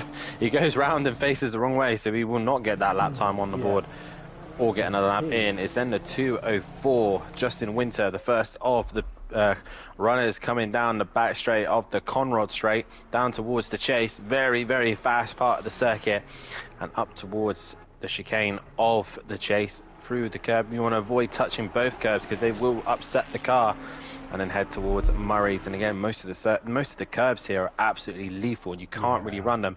Robert Smith, though, on provisional pole at this minute. Is he going to hang on to it? Yes, by the skin of his teeth. Dennis Hansen had gone into the pit lane at the end of that lap. He'd messed up his lap, and by the skin of his teeth, Robert Smith, well, Kieran Argent's not going to be setting another lap. He's just bounced off the wall coming out of Forest Elbow, and he was Gary Clauble in the chat was 5 tenths up and ran out of fuel at the very end. Here comes Brian Craig then, so only 1, 2, 3, 4, 5 cars on lap. Car 93's on an invalid one, so just taking track time at the moment. Where is Clauble? Where would that have put him? 5 tenths. That would have put him only up one place. Only just only one place. So not really a lot to gain from that, but still another car not to worry about. I think we've got the car coming up. That's the 23 of Tucker, who's they have to change in their colours this season. They seem to be struggling a little bit, the Team Murloc boys. Yeah, hopefully they come back to good form. They found a lot of form towards the end of the season. Here he comes up into 24th. So just find a bit of pace. What can Lando Norris do? Can he find a couple of hundredths to get himself ahead of Sam and move him up to P6? Yes, he can. Then it is the Richie at the end. He's not going to improve. John Gooday then. Does improve. He does improve, but doesn't go up a place. He finishes only 2 tenths away, I saw the dot was blue, so didn't think he was on a lap. John Gooday to the line. He moves up to P12 at the very end. And the next is Cranky Duckhead. What is he going to be able to do in this qualifying session? He's returned to the pits. So it is Robert Smith then, who isn't going to get a clean sweep this evening, but he has taken both pole positions, and that crucially, Dan, is a couple of points to his name in this championship already. Is he not? Dennis Hansen took fastest lap in race 1. Yes. Of course. But yeah, I mean, he'll be happy with that. He's managed to nail the lap and get it together. So, yeah. Yeah, going to be an interesting one. Who are you going for this second race?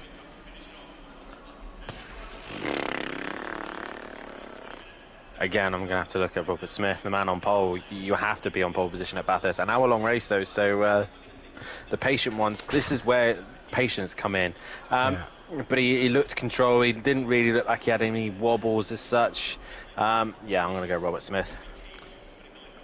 I'm going to go with Dennis Hansen for this one. I'm going to see what he can do. Maybe that pit stop, pitting early in the race one, he's going to learn from that a little bit and go again in this race. We'll see what happens out here. The other Robert Smith down in 22nd place. I'm just inputting the qualifying data. Kieran Argent, where did he qualify?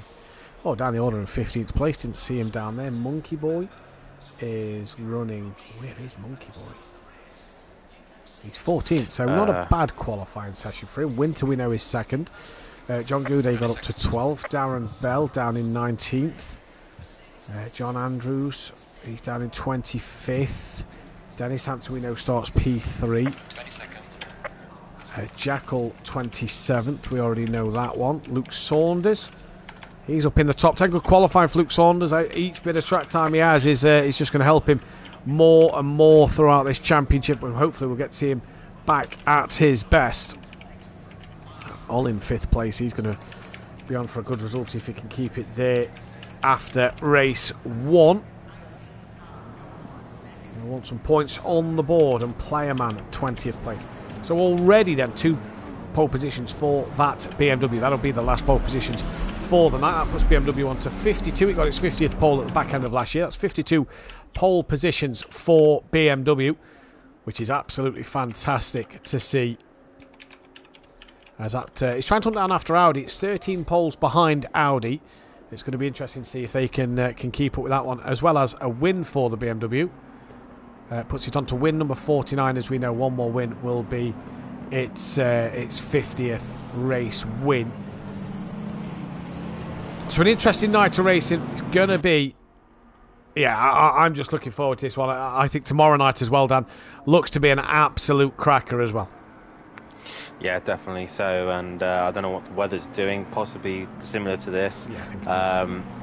But yeah, it should be interesting to see how the pros handle tomorrow night. Some returning faces, some brand new cars, old cars as well, new partnerships, and obviously we have Max and Inventing being promoted up into pro as well, and I believe Diz also. Yep. All three of them being promoted up into the pro category. So we'll see how those boys get on going against the big boys. But Max has been there before. He has raced in the pro category back in the Project Cars days. Yeah, we'll see. It's a different ball game here on ACC. But he's got to do it against the quick boys now. With Tim and his teammate, they could be a very strong package. But not seen much of them testing, so we'll see how they get on. But obviously you have Clouden returning, Overtaker will be back as well. Mike Matthews on the grid, myself, Gary 131. I don't know why I always call him Gary 131, I should call him Gary Leach. Daz Automatic, Darren Yo is making a return back to SimPlay Motorsport, joining SimPlay Racing Juniors, or whatever we've called them now. So he's partnered with Gary, so they're back on the grid. I'm trying to think of other drivers off the top of my head. But Overtaker, yeah, we'll his car's going to be interesting. He's got an interesting choice. I've gone different. So's Clouden. Ben and Tibbs teaming together. They're going to be an interesting choice. Tibbs, the BSP of the team as well. So Ben's changed car. Speaking of BSP, they're in the chat. Good evening to them in the chat as we get ready for race 2. Yeah, it's going to be a lot of good fun tomorrow night. Like I say, some old cars, new cars for drivers, and returning faces, same faces, new faces. But one thing will remain the same, is it is going to be an absolutely fantastic night. Remember to hit that like button if you enjoy watching the streams, and hit the bell to be notified when we are live each week, Tuesday, Wednesday and Thursday. Don't forget to hit the big red subscribe button, as well as in the description, go and check out our fantastic partners on their Facebook pages and websites. Design Manchester, producers of all vinyl graphics, laser engraved gifts, mugs, printed clothing and much more, including SimPlay Motorsport merchandise. Go to their Facebook page down the bottom, as well as check out Audio Sport, manufacturer of VW Transporter T4 audio solutions and styling products. Head over to www.audiosport.co.uk and check out their Facebook page as well. So let's see what happens in this second race. 3 GT4 races and 1 Pro-Am race done. We're about halfway now through the mountain. Just 2 hours and 20 minutes worth of racing left to go this week before we head to Italy, San Marino area to be more specific, for the Misano race, where you can catch Dan Davis live Tuesday night with all the action from Misano in the GT4s. Myself and Dan will be back from Misano Pro-Am next Wednesday night at 8 p.m. as well. And don't forget, myself tomorrow night with, I believe, PM Motorsport. Phil Raven will be back in the commentary box for the pro category at Bathurst. Then we round the final corner for the final time this evening, as everybody filters through now. Hopefully, no. Gary Claubel's actually missed the start, Dan. Just noticed. So that's already a disaster in race 2 for him. Down the start line we go. Green and go. And it is a good start. They come down towards Ellis Corner side by side. Justin Winter, is he going to try and hang it around the outside? He is indeed. Gives Robert Smith enough room. Goes all over the curb. Stays side by side. And look at that Ferrari just pulling in front ever so slightly over the BMW of Robert Smith.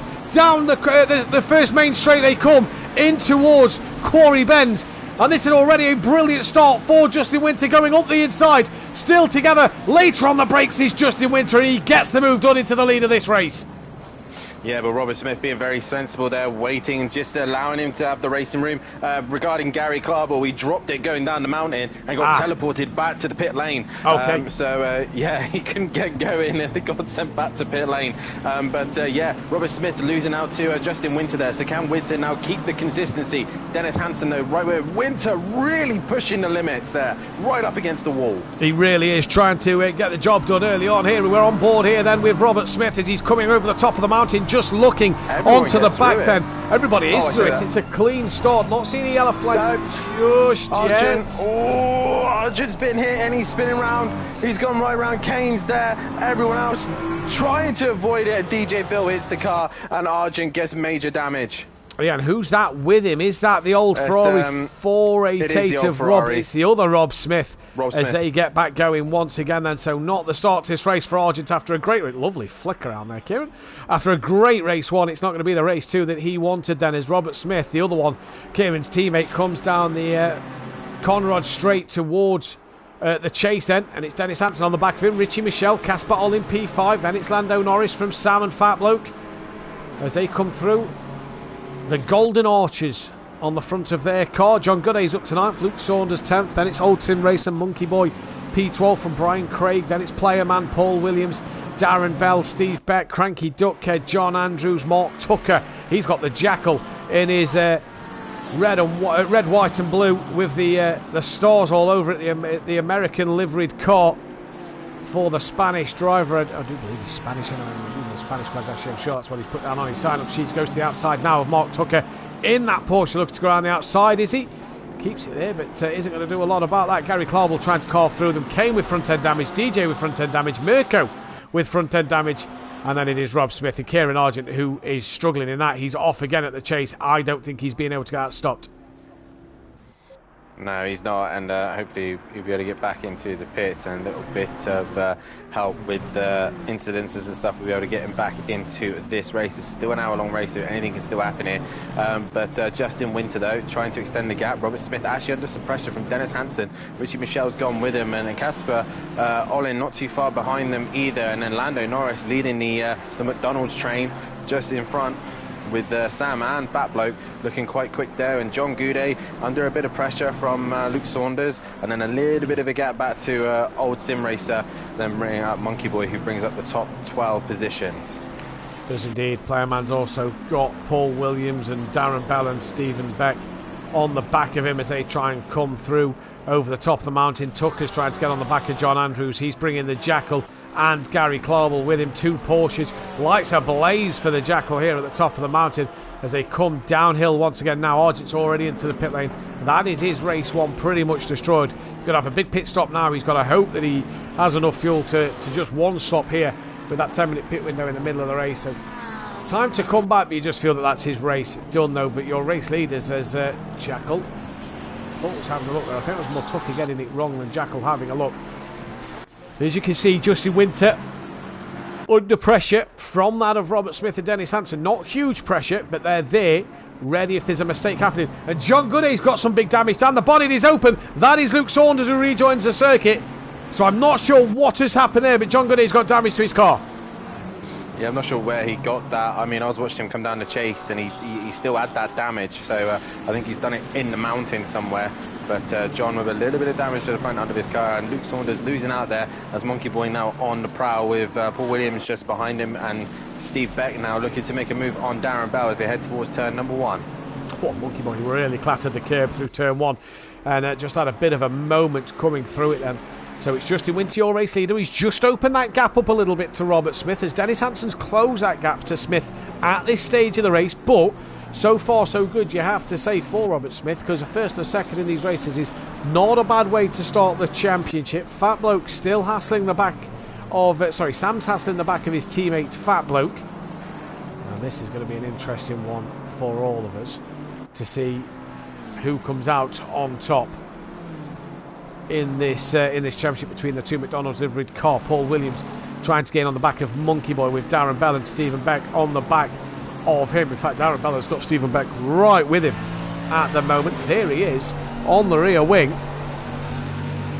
It's interesting to see then the difference in the Mercedes and the BMW. Listen to the throttling put down the hill we see here from Darren Bell.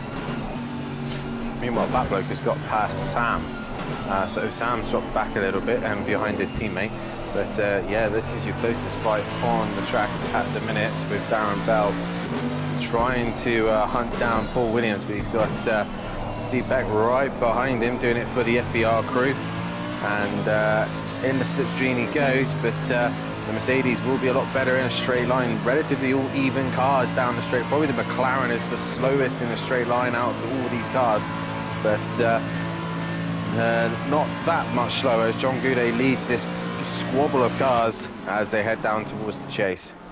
Yeah, down towards the chase they come, and you just see this difference in speed there between the Mercedes and the BMW. Pulled away, did Darren Bell, got right onto the rear of Paul Williams. Closer fight happening further down. That's the Jackal as Tucker's bounced all over the inside curb. He is spinning out of control and manages to get it stopped on the gravel, but that was a huge bounce. Darren Bell has worked his way past Paul Williams, and now Steve Beck is now attacking him as well. So the two Stage 2 Motorsport boys trying to fight back on Darren Bell, but Darren Bell, Steve Beck just losing the rear end out of the first corner there, and tries to avenge his teammate but can't do so. And Darren Bell now will start to eke away with a better exit, or as he actually, the BMW back into the slipstream is gaining onto the back of Darren Bell, but not a long enough straight for him. Luke Saunders has just gone up the inside of turn 2 over Brian Craig. That is a move done there. It's Darren Bell, he's just clipped the wall in the background, and that's going to surely allow both the Stage 2 boys through. Yes, he does as well. And through they go. As Mike Matthews saying that Mark Tucker found the bump. He found the bump indeed. Around he went. Kane and John Andrews in the pits. DJ Phil's down on Kane and John Andrews. I didn't see DJ Phil in the pit lane, but he is a long way behind. He's nearly a lap down. Yeah, he came out of the pits just as these guys went down the straight, and he's trying to get out of the way of Justin Winter as quickly as he can. Oh, DJ Phil's gone back to the pad, it would seem there. He's been testing all off-season on the wheel and has jumped back onto the pad. One thing to note there, by the way, Justin Winter was flashing his lights at DJ Phil coming down the mountain. The admin's made it very clear this week that there is no, under any circumstances, lapping down the mountain. The slow drivers or the lapped drivers aren't to get out of the way, and the cars lapping them aren't to put them under any pressure. So Justin Winter just needs to be a little careful. But noting that DJ Phil Norris, by the way, has lost a position to Fat Bloke and is now under pressure from Sam. Yeah, just switched to that as you said that there. Yeah, noting DJ Phil has gone back to the pad, not the wheel. Oh, and Fat Bloke's in the wall hard! At a moment. So he's got to have lost it, Dan, coming through the chase. He has hit that wall hard. That is pit lane. And he is into pit lane. Boys, this is an hour-long race. Hour-long race. We've had Argent in the pits. DJ Phil's in the pits. Kane and John Andrews are now in there. Now we've got Fat Bloke coming in. Right. Richie Michel's jumped Dennis Hansen. Yeah, Richie Michel. Oh, no, sorry, my bad. No, that's Casper. That's Casper. Yeah. No, Dennis Hansen's still pressure on the back of Robert Smith, who can't seem to go with Justin Winter in a minute. Justin Winter seems to be in a bit of a groove here. Well, now, let me pick your brain here. Light fuel, Robert Smith full fuel. We know that 1 litre is pretty much a kilogram, so, you know, is that a bit of a heavier BMW compared to Justin Winter's Ferrari? Has Justin Winter gone the 50-50 strategy? Well, we'll see in the pit lane. It depends how long it takes for him. And obviously, remember as well, guys, the pit lane will be, again, 10 minutes only. So they will be quite congested once again. So the strategy will work for people who are going to try something different. But obviously, they're still quite closely packed. There's not going to be chances for drivers to go long into the race and try and jump some cars. That's my tactic gone. I think Justin Winter's just clipped the wall down. He looks slow out the Forest Elbow. Let's see what the times are through Sector 2. He's also got a bit of a scuff on that front splitter on the Ferrari.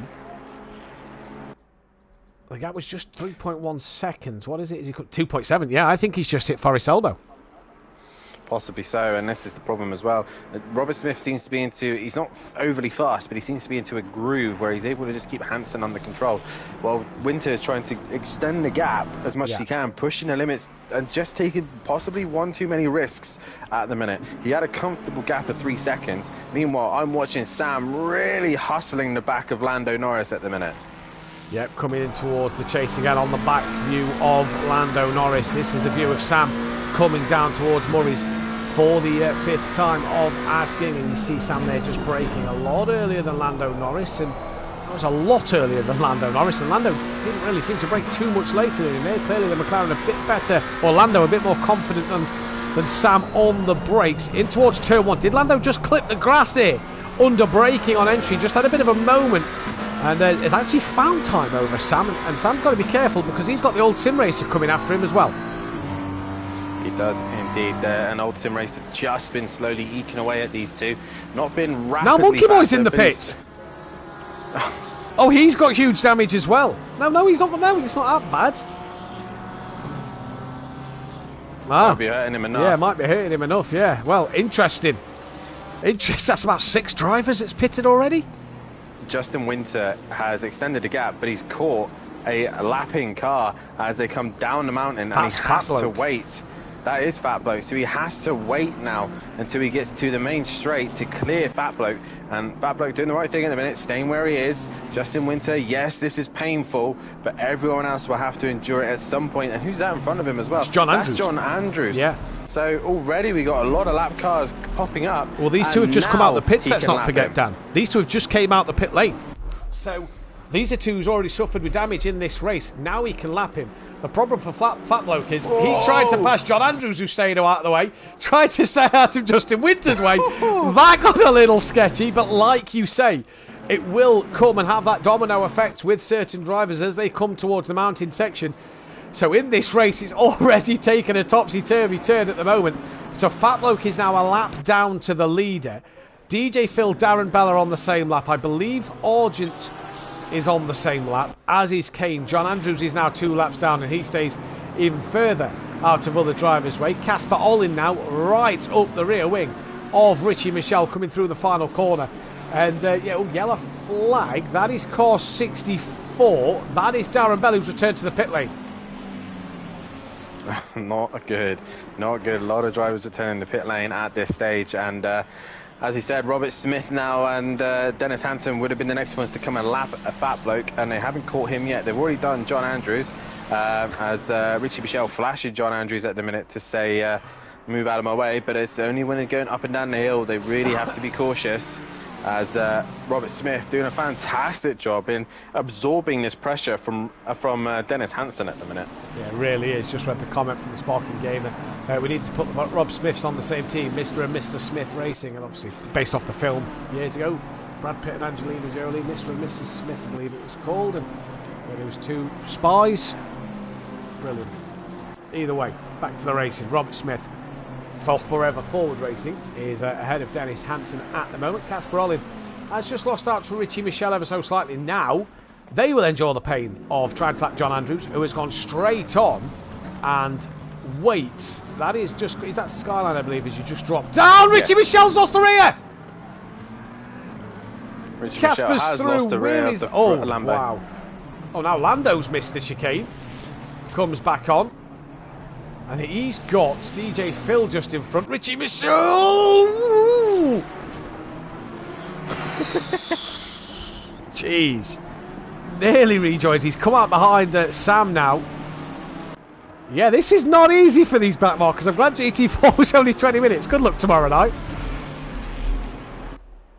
Yeah, hopefully we won't be catching back markers this quickly. But as long as the back markers kind of stay sensible and the lapping cars stay sensible, then you should be fine. But Richie Michelle, major damage to the front end of his car, and he's going to be struggling now. Now, this is unknown territory for us as well, because in the practice session we only run the 20-minute race. We don't know what time the pit window is going to open for the hour. I'm assuming it's going to be around the 35, and it's halfway through the race, so I'm assuming it's got to be around that 30, yeah, something like that. We'll wait and see. Richie Michelle did not pit, so he's got John Goodyear, who's got damage, by the way, coming behind him with Luke Saunders, with Brian Craig, with Steve Beck. They have all stayed well ahead. Jackal is right on the rear of Cranky Duckhead. In fact, he's going to look to pull out to the outside line, coming into the final corner. Is he going to think of the cutback to chop underneath? No, he's not. He's going to try and hold it round the outside. Now maybe on exit. Nope, can't do it through the exit either. He's going to try and pull, though. That Porsche alongside the Honda thinks better of it. They've got Mirko Ricci right behind him. And a quick Kieran Argent, who's a lap down on these guys. He's still to pit, let's not forget, in this race. Go on. Lando Norris is catching DJ Phil going up the mountain. And he's caught DJ Phil as he's got Sam and Old Sim Racer breathing down his neck. Now, obviously, DJ Phil has to keep it going. He can't just get out of the way unless he decides to use Skyline to get out of the way. But we pretty much wanted them to keep on track and keep going. and which he is doing at the minute. But as long as he doesn't drop it in front of him, but Lando's too busy, got the BMW up his rear wing. Oh, there's John Andrews! No!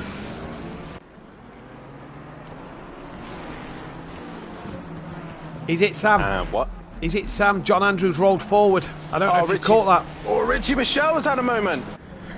Yeah, John Andrews. It's John Andrews there as well. John Andrews is still there, and he's rolled forward onto Sam. I didn't see the Richie Michel bit.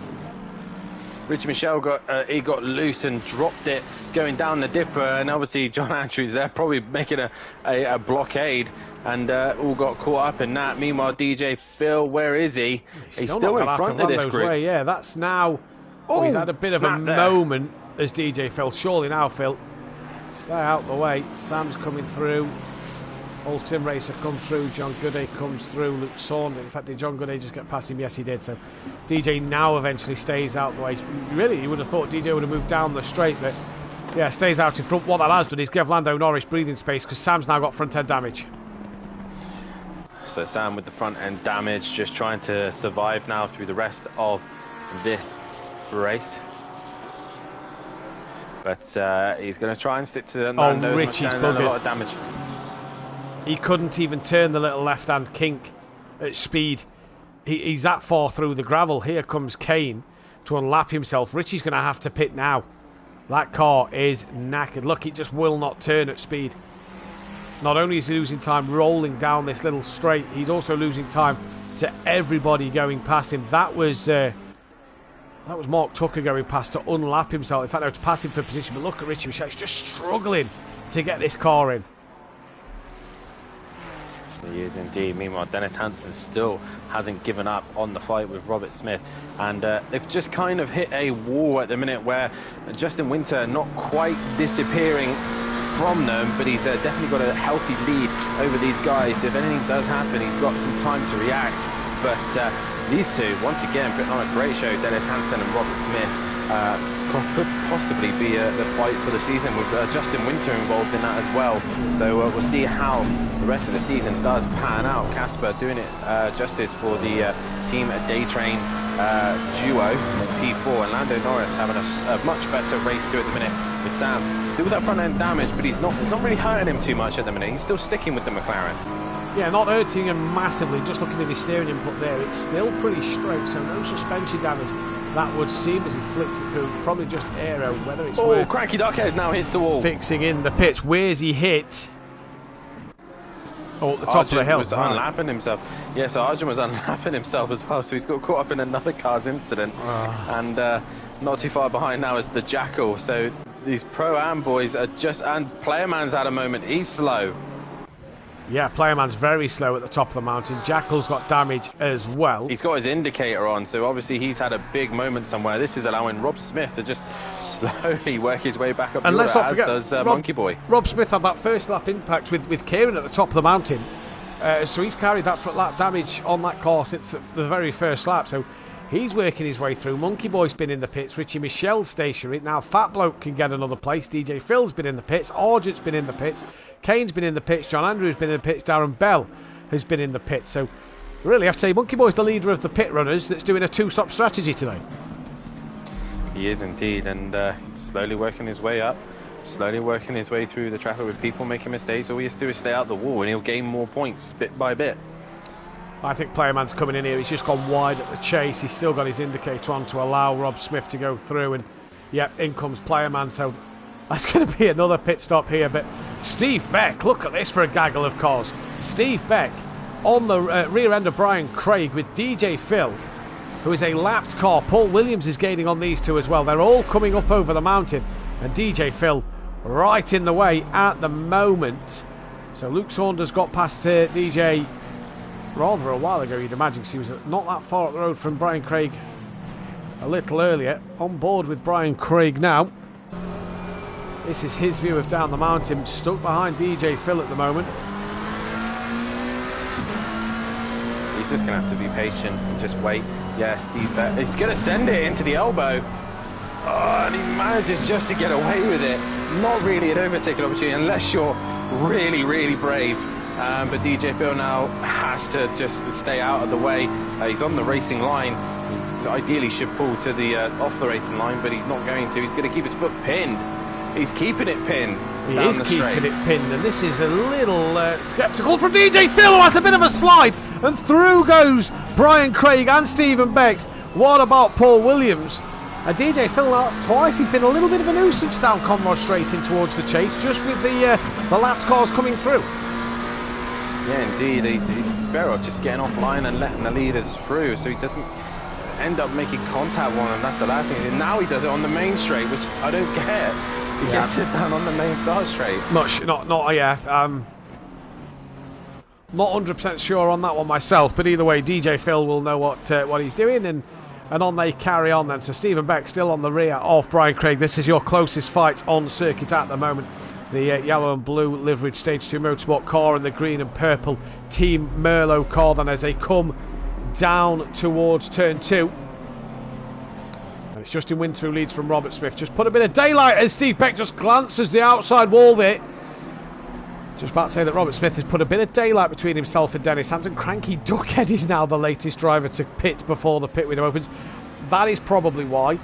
You don't want to be seeing the engine poking through there. So Steve Beck's still got a job to do in this race at the moment.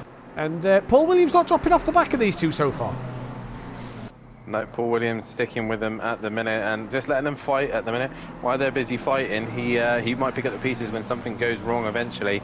But meanwhile, Sam has got some big damage to the front end of his car, and he is lost out to Old Sim Racer. So Old Sim Racer moves up a position. Lando stays in front of the pair of them. And yeah, Sam's got some major damage to the front end of his BMW. Yeah, I reckon that could be another car in before the pit window as well. So this is going to be an interesting bit to see. I reckon pit window opens at the 35-minute mark is what I've been trying to work out. 10 minutes of that would take it to 25. And that would give you more than 25 minutes either side of the window. Who knows at this stage of the race? All we do know is Sam going to pit? No, he's going to keep going. He must have worked out when the pit window opens. John Gooday's got damage behind him as well. And now Robert Smith's got that gap up to a second over Dennis Hansen out front. And Stephen Beck has lost a bit of time to Brian Craig over the course of this lap. So yeah, this is an interesting race. John Gooday now getting on the back. That BMW's hurting him because John Gooday's now all of a sudden closed a lot of speed through the final corner and through turn 1, and he's really got the bit between his teeth. He has indeed, but he's got to be cautious as well. Sam is going to be walking wounded, so it just takes a little run on the curb and something different to the car just to then slingshot him into John. So John's got to be patient and take his time clearing this car. Yes, he'll be eager to get past it to try and gain some more points, but you just got to be cautious of what the car is going to do in front of him. But he's really starting to hustle the back of that BMW now, and Sam is just surviving at this point. Yeah, and to be fair, he's at a decent part of the circuit where he can survive, because John Gooday's got to pull out a sublime move to get past Sam up or down the mountain, and you just can't see where it's going to happen. Maybe a run through here, but no, he's not close enough. He's not alongside either to get that chance. Has a bit of a look, not close enough again on the brakes earlier than Sam, so Sam lives to fight yet another day. This is on board John Gooday coming down the mountain then. Just seeing through the dashboard. Oh, very close to the wall there for John Gooday. Had to have a bit of a brown pants moment lift. And through the elbow he goes now, and down the Conrod Straight they will approach. And is the pit window going to open in 9 seconds? That would be ideal for anybody coming towards the pit lane right now. It would indeed. 2 seconds. Lando it does, Norris there we go, be 35 minutes. Lando Norris would be the first car to come in. Actually, it's the 666. I believe coming in. That is Dennis Hansen. No, it's not Dennis Hansen. It's someone else. That is the 555. That is Fat Bloke. Yes, a Fat Bloke who's a lap down from pitting earlier is coming in. Sam straight in. Surprised John Gooday didn't come in to fix his damage as well. So Sam comes in. He gets the overcut. He'll get the overcut now. So he'll clear him and get a bit of free air if he's stuck behind him. I suppose, well, it just depends how much he's losing with that bit of damage on the front of his Mercedes, isn't it? Luke Saunders trying to head after him. Brian Craig stays out.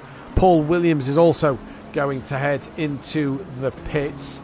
Stephen Beck stays out. Gary Clarbel also does. Mirko Ritchie, bit of front end damage. What will he do? We've got some lapping cars up the mountain, and off goes Rob Smith, and that's allowing Robert Smith to be under some pressure from Dennis Hansen coming down the hill. Dennis Hansen now sees an opportunity here, and Robert Smith being hampered by Rob Smith. As all they the now Smiths come down, all the Smiths, old Smithy, the original. Hey, get him back on the track. He'll have them all, yeah. Jeez. But I think the BMW will be safe for now. But that small moment of trying to lap a car there really did catch Robert out while he was trying to negotiate Rob.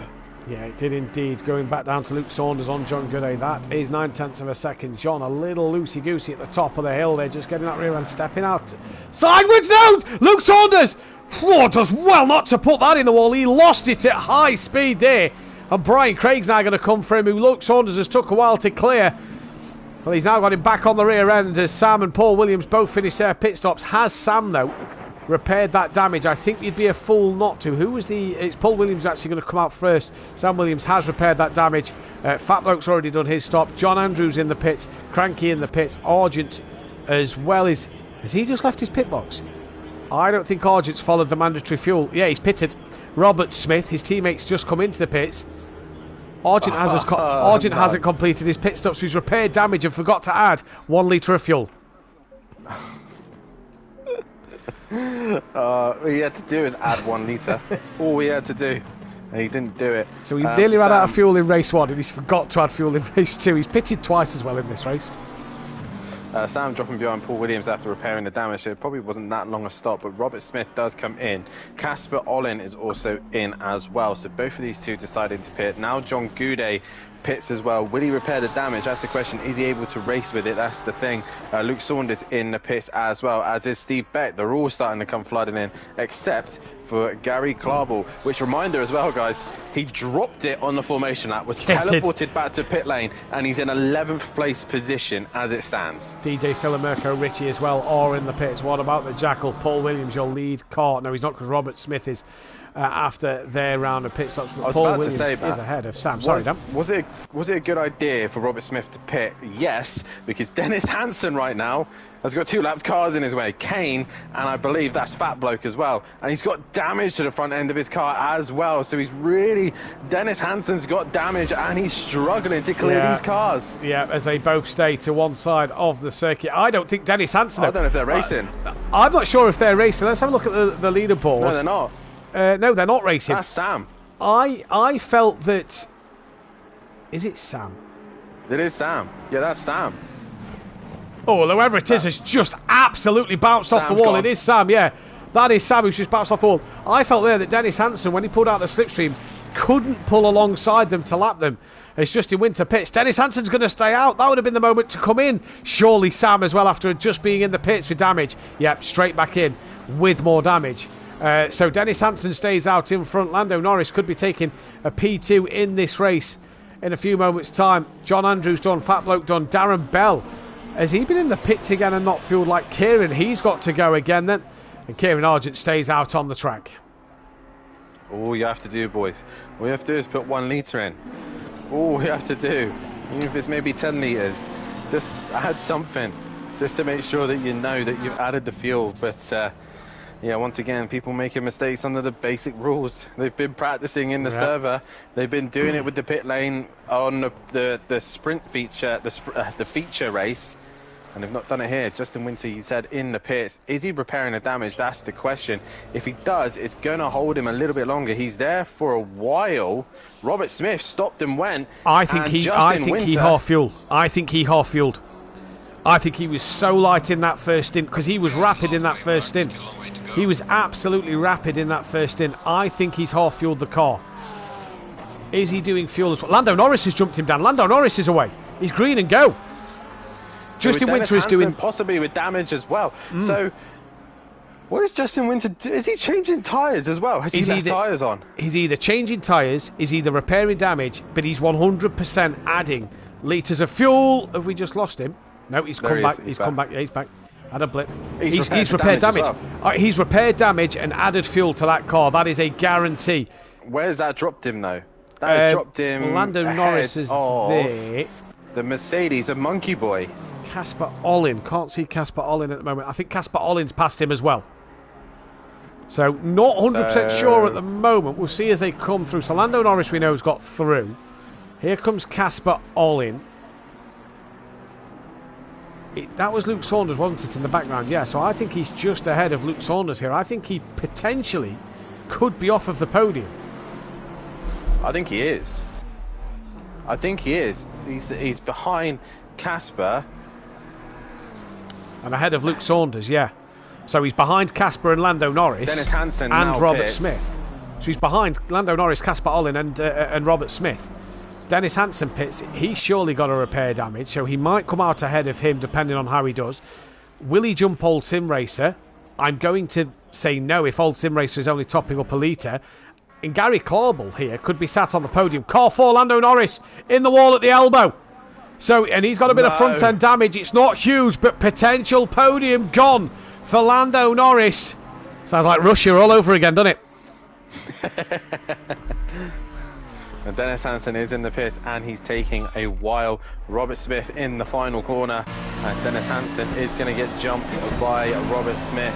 And obviously being held up by the traffic has hurt him quite a bit. Justin Winter gambling on having low fuel and repairing the damage has not worked out for him at all. Gary Clauble now into the pit. Old Sim Racer here might be gaining some positions, as a few others as well. They're all in the pits, yeah. And they've all, I think half of these guys have just half fueled it and gone, you know what, we'll be lighter, we'll be faster, and then hasn't really anticipated the pace. Well, Robert Smith held the weight on. He's probably tested with heavyweight. They're losing a lot of time here. Dennis Hansen only now going green. He's losing out to his teammate. He's losing out to his teammate, but he stayed ahead of Justin Winter. What about Old Sim Racer? This is going to be tight. The helicopter camera will show us Justin Winter. Old Sim Racer gets going now. There is Justin Winter who gets it a little bit on the grass, and Old Sim Racer jumps him as well. Gary Clauble didn't get the jump, so Justin Winter is P7 in this race at the moment. Mark Tucker still to pit. Oh, he's just started another lap. Richie Michelle in, Playerman in, Argent has got to pit. Kane is in. Darren Bell is on another lap. Started another lap. Yeah, he's not going to make it. No. They're not going to make it in time. Now, what about Argent? Argent now comes in. So as you can see, guys, strategy has played its toll. And Robert Smith has come out on top with quite a gap as well. 26 seconds ahead of Lando Norris, who's got damage in front of his car. He is going to be walking wounded towards the end of this race. Yeah, Zach Brown won't be happy that he's dropped it at the elbow. That is for sure come the end of tonight. But it's Lando Norris who's still sitting on the podium from Casper Ollin. Two new drivers to SimPlay Motorsport. Dennis Hansen has done well. Did he repair the damage on his car? Dennis, no, he did not. So he's still driving a little bit wounded. Well, maybe he did actually. I wonder if he's just scraped the wall. Yeah, so he scraped the wall somewhere since the on front the bumper side. was hanging off. It's been repaired. And now Old Sim Racer has got Justin Winter for company. But Justin Winter, repair damage, half fueled. I even think that the amount of fuel he's probably put in that car down, I think Robert Smith would have jumped him anyway. Yeah. I don't think Smith has kept his car clean. He's kept it tidy. He's not had any problems, and this is exactly what you needed to do. The Xbox man leading the way for his first race for the Forever Forward Racing team, and we said at the start of the night, didn't we, that whoever ends up partner with Argent tends to go and win the title. And at the minute, Robert Smith taking perfect start. 2 for 2. It is a perfect start, and now he's just lapped his teammate Argent, so Argent could end up being, but it's unlikely, but if somebody were to catch him up, which I doubt it, unless he makes a mistake, he's got a rear gunner there as well. Yeah, he's got a rear gunner. Justin Winter did get past Old Sim Racer coming down the Conrod straight in towards the chase. Old Sim Racer still with him for the time being. We've got Monkey Boy who's trying to gain on the back of Sam as well. That is happening just behind these two. Pit window is now closed. Darren Bell did not get in time, neither did Mark Tucker. So Mark Tucker's race is ruined. That could gift a few people a couple of places. Paul Williams gets past them, as does John Goodate, Brian Craig. Steve Beck will get past Mark Tucker as well. Jackal is not near at the moment, but Monkey Boy so far trying to stick on the back of the BMW, back in his Mercedes. Last time he would have drove the Mercedes in Pro and he won the championship. Luke Saunders in the wall in the background from P7. That's going to help Gary Clauble out massively. He's not really close enough though, so he's probably just had a little scare there. Hang on a minute, just calm down a moment. Let's get back to where we are. The walls are still there. So Lewis Saunders just getting a reminder that he is still in Australia at Bathurst. Like you said though, Dan, on the formation lap, the walls start to get thin, come in more, and you just start to feel that pressure. We're 40 minutes into this race nearly. Speaking of pressure, Lando Norris is under immense pressure. Yeah. Casper Olin now right behind him. Much better straight line speed, obviously with no damage to his car. He's going to look to the inside. Lando Norris goes to the inside of the circuit. Oh, contact! Bit of hip and shoulder, and Lando Norris keeping out the wall just about. Off the road he goes, comes back on ahead. Just behind now with that of Casper Olin, and Casper's going to slow down immediately and give him the place back. And that's just allowed Dennis Hansen just to get on the back of it, and Dennis is going to go up the inside of his teammate and get back. That looks very hesitant from the pair of them here. Are you going? Am I going? Are you going? Am I going? And yeah, that's not the stuff. Luckily for them, it's Justin Winter is way behind. I think what they were doing then is Dennis Hansen clearly has more pace and says, right, let me go, let me have a go at him, and you just pick up the pieces as I get past him. So, but Lando really struggling at the minute. Yeah, he is indeed, as we're currently watching John Goudet on the back of Paul Williams. They're about to also get past. Is that Gary Clauble they're getting past? So something happened to Gary Clauble this lap then, because he was ahead of Mirko Ricci by some 7 seconds. And Mirko was 2 seconds ahead of Paul Williams. That was at the final sector. Now Paul Williams is ahead of Gary Clauble. John Goudet giving him a flash of the lights down in towards turn 1. Goes Clauble! Goudet taps him!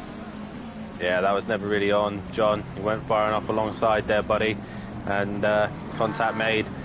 And and Clauble can't get it going. John Goudet's decided, you know what, I can't be bothered to wait. So he's got going again.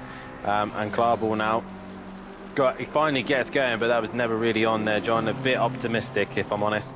But Dennis Hansen, after a little bit of a moment, has managed to get himself back into second, but he's just straight lined the Skyline run as he heads down the dipper, as Lando Norris is still holding up Casper, so that plan didn't work. And Justin Winter is there, and he's able to get himself back onto the podium here. He needs to clear the back marker though, but he has to wait.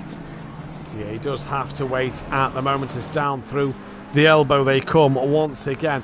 On board with the aerial helicopter shots. You see there Justin Winter just giving the flash of the lights to the BMW driver, and now we're seeing Casper Olin give a flash of the lights to Lando Norris. Up and over the brow of the hill they come. The kink's going to come up momentarily, and let's see, is Casper now through this time? Yes, he is. No hip and shoulder this time around. Lando's going to try and come back around the outside. Can he get it done in towards the chase? He cannot.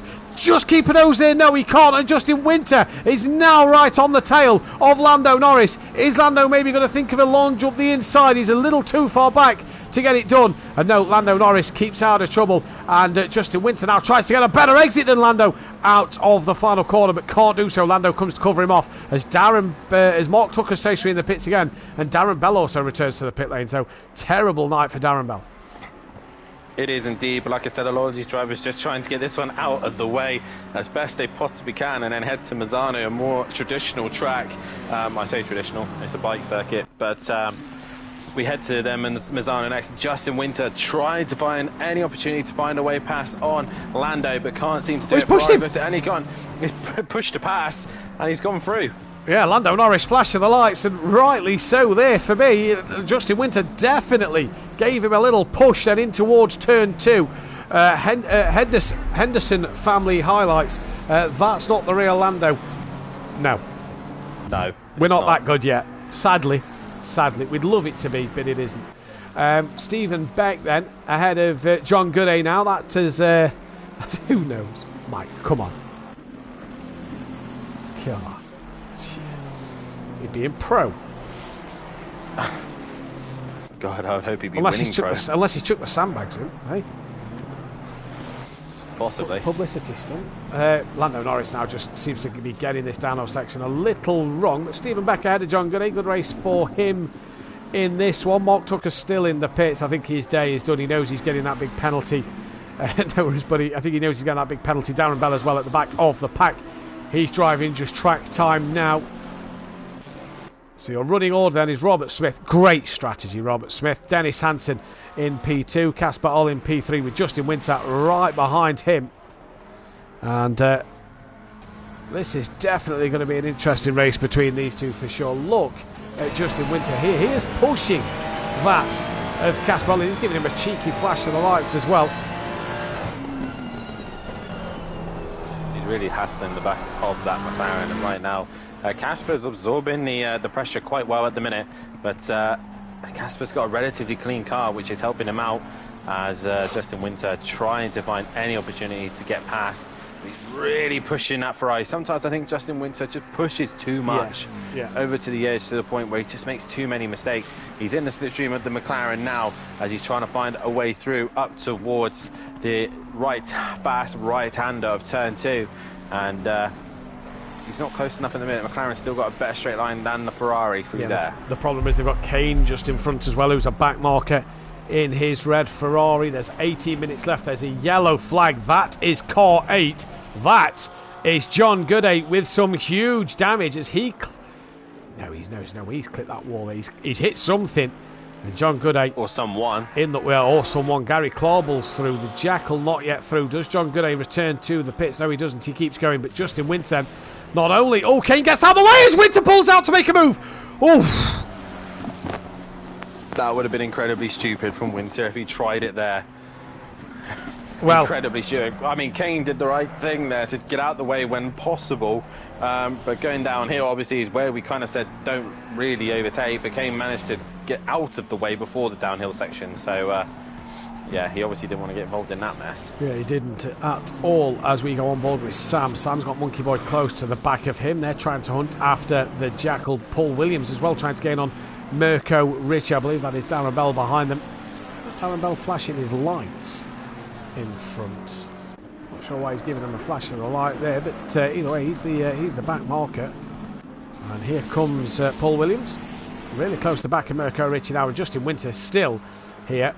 He's picked up a bit more damage once again, but he's looking racy tonight, isn't he, Justin Winter? Didn't see the best of him in race 1, but here in race 2, he is looking very racy indeed. He is. He just needs to do this at the right time. While this is all going on, Casper's doing a brilliant job of holding him up, so Dennis Hansen can pull away from Justin Winter and just secure that second place. But they want a podium finish with both the Dane Train duo.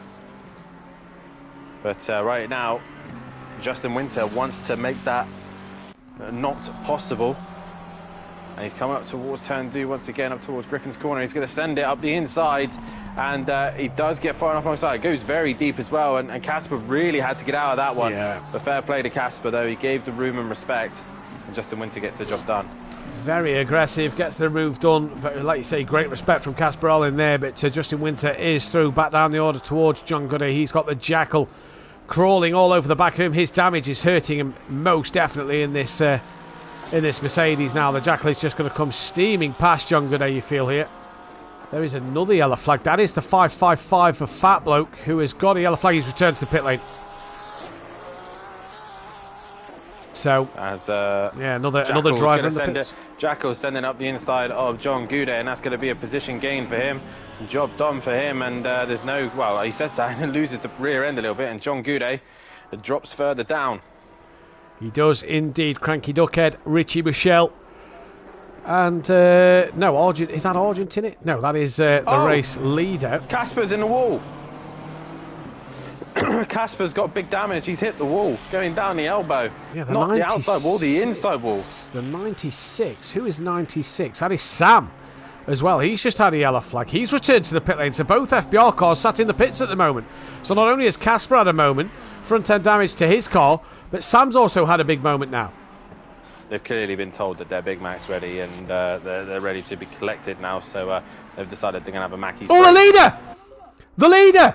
He's around at turn 2, and he was lapping a couple of cars, and Robert Smith is in the wall. He's reversed back. Kieran Argent unlaps himself, but the race leader, who had 37 seconds to his name, has now got some damage to that car. And Dennis Hansen has a clean car as he now goes up the straight, and what traffic was he trying to clear? That is the question. I think it was the Cranky Duckhead Richie Michelle scrap. because we saw them at turn 1 before. You said about Casper. I'm sure it's this Richie Cranky scrap. Hopefully the back markers didn't get involved in contact with Robert Smith. But let's wait and see. It's been a night full of drama and action, and Rob Smith is trying to hunt down after player man in the old Ferrari. He is indeed. And obviously the strategy planned out brilliantly for Robert Smith. But now just a mistake or a tripping over someone. I'm going to find out what exactly happened, because I can access the replay. So I'll find out what happened to Robert Smith. But yeah, very strange. Yeah, very, very strange indeed. Stephen Beck is on the back of Brian Craig then. Well, they've got some traffic of Darren Bell and DJ Phil just in front of them, as well as Darren Bell's trying to get past.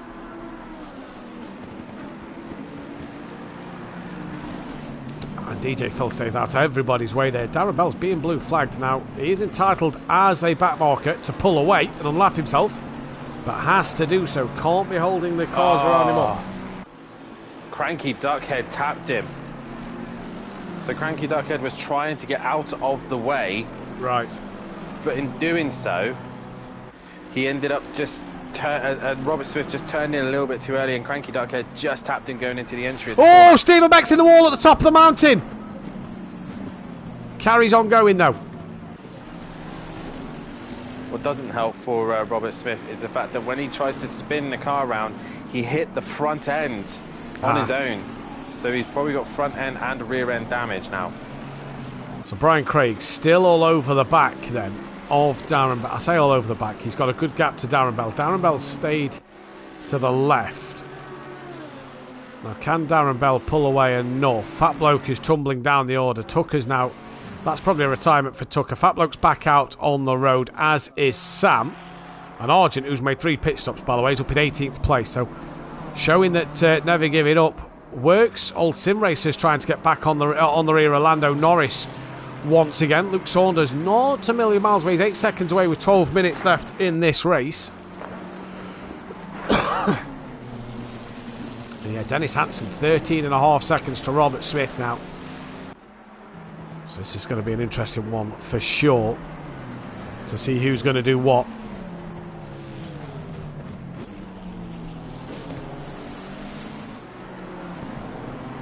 Currently watching Old Sim Racer at the minute, still trying to find a way through on Lando Norris, where they've got Kane for traffic, and one of the FBR boys has come back out on track. I believe it is Sam in the middle of all that as well. So they've got all these lap cars around them, and they've got a very fast Mercedes behind them of, I think that's Monkey Boy. Yes, it is. So they've got to be cautious here as Old Sim Racer goes down the hill now and tries to find a way through on Lando, but Lando must be struggling with that front end damage. Yeah, it must be struggling indeed as we're coming down the mountain. Old Sim Racer still on the back of Lando Norris at the moment. Down they come again. I believe that is Monkey Boy in the background. He's 14th place, DJ Phillip in 50th. So it's going to be an interesting one. Playerman and Rob Smith still close together, and then you've got Kane close to the back of, or was close to the back of Sam. Rob Smith's internet, look at it. Robert it's Smith. Bright red for me. Yeah, Robert Smith. Yeah, bright red for me as well. So fingers crossed that that lag spike will disappear. It's easing off now. But yeah, possibly looking at an internet retirement there. But Old Sim Racer, though, still trying to find a way past on Lando Norris, but can't find a way through at this stage. No, he can't at the moment. The Monkey Boy's here just waiting, really, because he's a lap down, so he doesn't want to get involved in this fight. Stephen Beck is back on the rear of Brian Craig. So that's another fight to keep our eyes on in this one, as they're approaching back markers again. But Old Sim Racer, like you say, doing a good job on his debut here in the GT3. He's up to 6th place. Yeah, he's doing a lot better in the GT3s than he did in the GT4s last night, but nonetheless, he's having a great scrap with a couple F1 time race winner, Lando Norris. Obviously not actual Lando Norris, let's just remind everyone that, because if it was, why is he in Pro-Am? Yeah, at the minute he's having a great little scrap with the McLaren driver. Yeah, up the hill they go. 2 newbies, 2 SimPlay Motorsport. There's Kane. Oh, they managed to somehow, Sim Racer and Monkey Boy didn't, 1, come together, and 2, hit Kane there.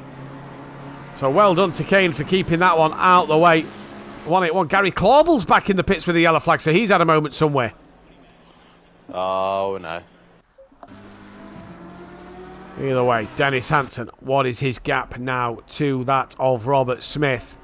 So Gary Clarbell's going to tumble down the order a little bit. That gap is now 10 seconds. So he's chipping away, but yeah, I think it's too much for him to do. I think Robert Smith has got enough in hand. If anything, it's Justin Winter catching Dennis Hansen. He's not a million miles away. I mean, 10 minutes to go. It takes Dennis to make one little slip up, and Justin Winter will be back on to second place. So, yeah, just a little mistakes from these drivers. Yeah, no, I don't know. Luke Saunders is at a moment. Oh, that's a big one, yeah, coming down the hill. That is huge. Mirko Ricci has got past Brian Craig, has got past Steve Beck, has got past John Andrews. It looks like he's been in the wall as well a little bit coming down the hill, so that could be 2 more pit stops there. Paul Williams has got past Luke Saunders as well, and Luke Saunders is crawling at the moment. Yeah, what happened to him. Yeah, he's struggling to turn that car. There's nobody behind him just yet. The next car behind him is John Gooday, who's got one of the FBR boys on the back of him. John Gooday still with that huge rear end damage. Next car to him is Monkey Boy, but Monkey Boy has only just started his lap, so I don't think that's going to matter too much at the moment. Running order then is Robert Smith from Dennis Hansen. Then it is Justin Winter with the fastest lap. Casper Ollin P4 with Lando Norris P5. He's got Old Sim Racing behind him for 6th. Mirko Ricci 7th with Brian Craig in 8th. Brian Craig's very slow. Gets going now, so I think he's just had a moment. And Darren Bell as well, giving him a flash of the lights. Darren Bell flashing a few people here when he's the back marker, let's not forget. Luke Saunders dropped. He's had problems. He's just been hitting the walls bit by bit. He's dropped it all on his own multiple times, so that's where he's kind of lost out. I thought it might have been a major accident, but no, he's just had a few incidences here and there. Fair enough. Paul Williams on the back of Stephen Beck. We've got Luke Saunders, who is still trying to return to the pit lane. Where's Monkey Boy? Coming up and over the mountain. Luke Saunders will probably be in the pits. Rob Smith still can't get close enough then to that of Player Man in front. How are you guys changing the camera angle while having the full list up? Keyboard plugged into the PlayStation, and certain button maps on there that you can press to change the camera angle. Old Sim Racer then. His teammate of Rob Smith. Rob Smith can't get past Player Man. And at the minute, Old Sim Racer. It's just dropped off the back of Lando Norris a little bit, as if he's had a moment up and down the mountain somewhere. I've just been watching Robert Smith, and he's losing time hand over the fist to Dennis Hansen at the minute. Is his car looking okay to you, though? On my screen, it looks fine.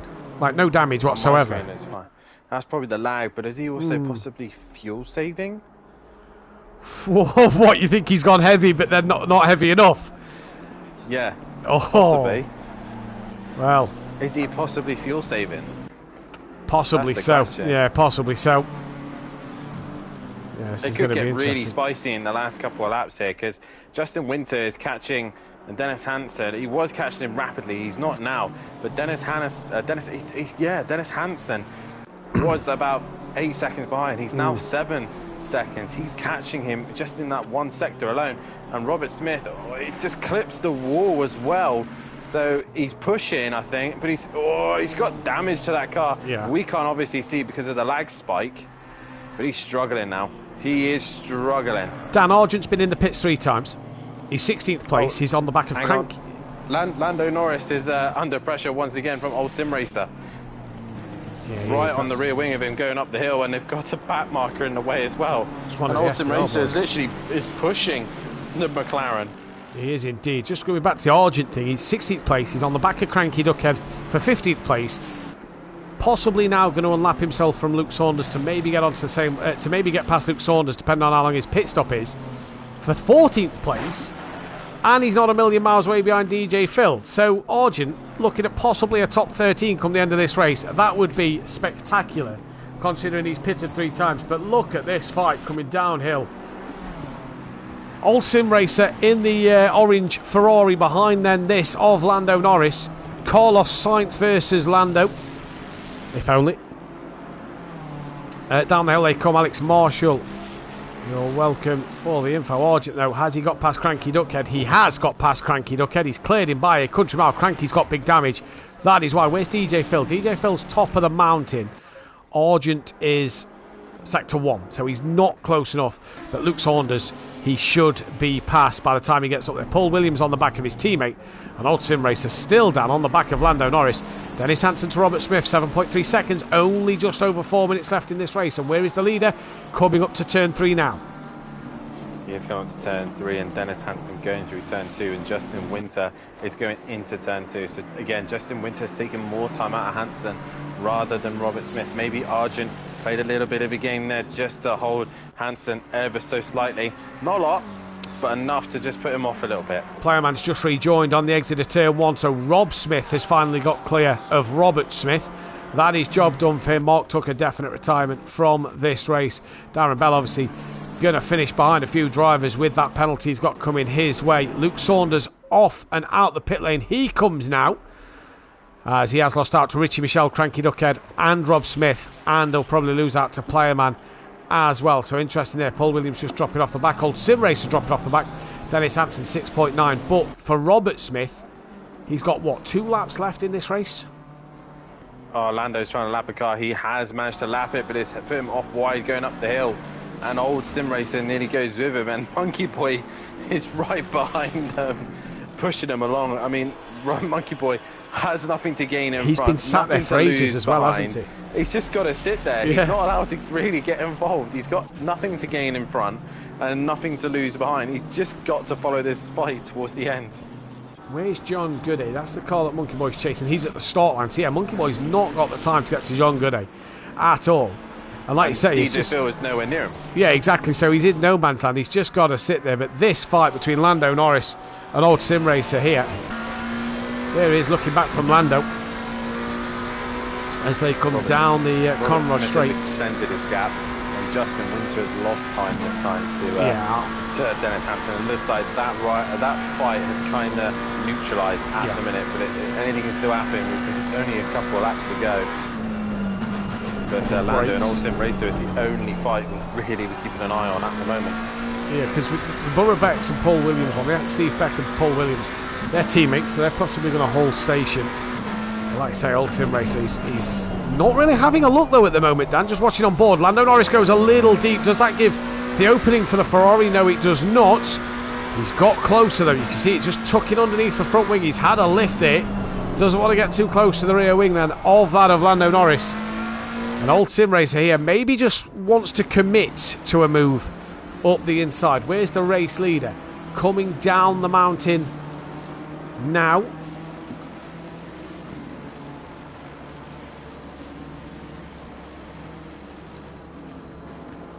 Through turn 2, there you go.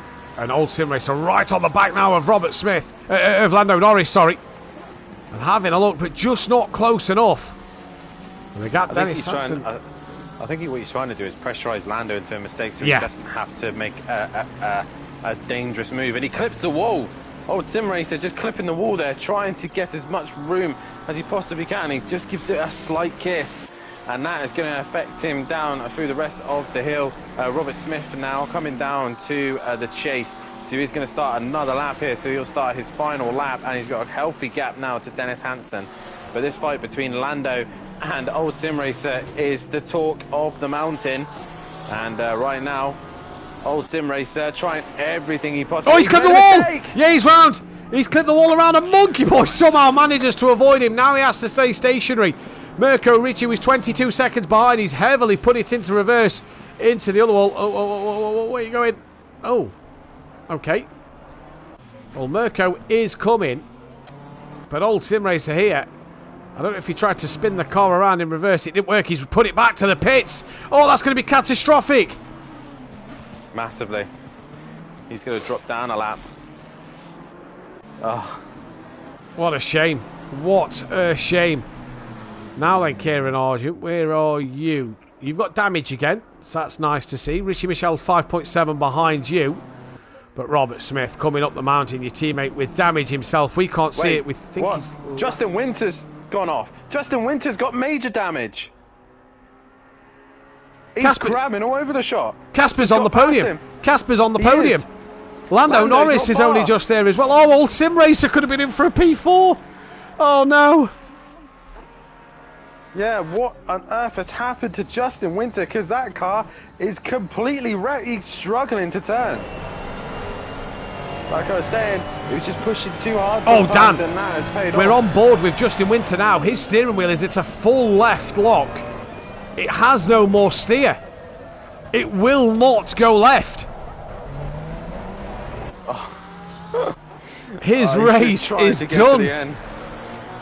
Lando's coming. Mirko Ricci, luckily, is quite far away. But it might still get him towards the end. But Lando's definitely going to get him as he goes through the mountain. And there is Justin Winter. Here comes Lando Norris. He's going to have to lift off through here. And Justin Winter's in the wall. He's trying to stay out of the way. And through goes Lando. Through goes Lando. Surely Justin's just got to move out of people's way and get off the throttle, because he can't do anything about it. This is going to be pinging off of the walls. Robert Smith, though, comes into the final corner, and he's going to take second race win of the evening. Robert Smith, then, his strategy works at this race, and he takes P1. Here comes Dennis Hansen. He was third in the first race. It's second place for him tonight. Great drive from him. His teammates, then, that of Casper Ollin.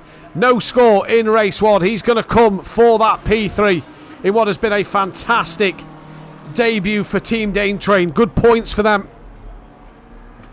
if they're going to challenge in this Constructors' Championship. Where is Mirko Ricci to Justin Winter? That's something we'll go back and see in a few moments' time. Richie Michel has finished the race in P14, and Argent's come across for P15.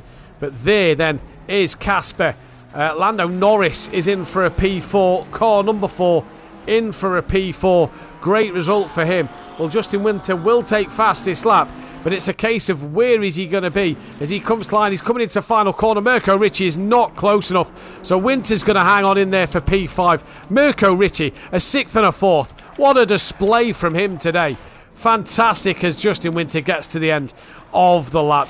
Here comes Mirko Ricci then for that P6. Lovely job from him, and a great day of racing. Steve Beck comes through for P7 with Paul Williams on the rear of him for P8. Brian Craig, damage to his car. That is only going to be P9 in this race, with his teammate DNFing there then. So not the night that he would have wanted at all.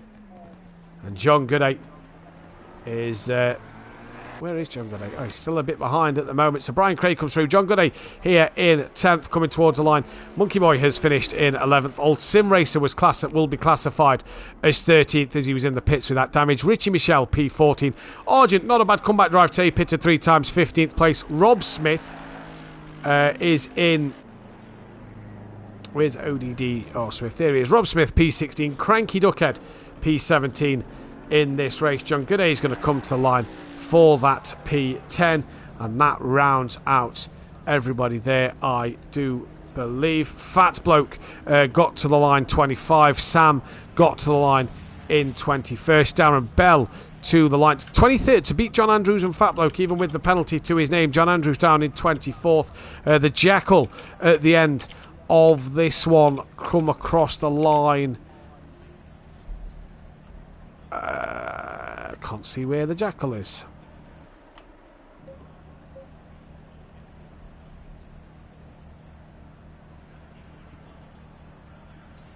(26th). Okay, so he must have had damage back in the pit lane then. Luke Saunders at the end of the race, 19th place for him. Gary Clauble with damage to his car, he was 20th place as well. Kane in this race managed to finish in 22nd, and Playerman 18th place for him in that one. We will jump into the Discord call for a quick chat. Believe we already have Robert Smith in there, but just bear with us while we wait to get some drivers in for a quick interview.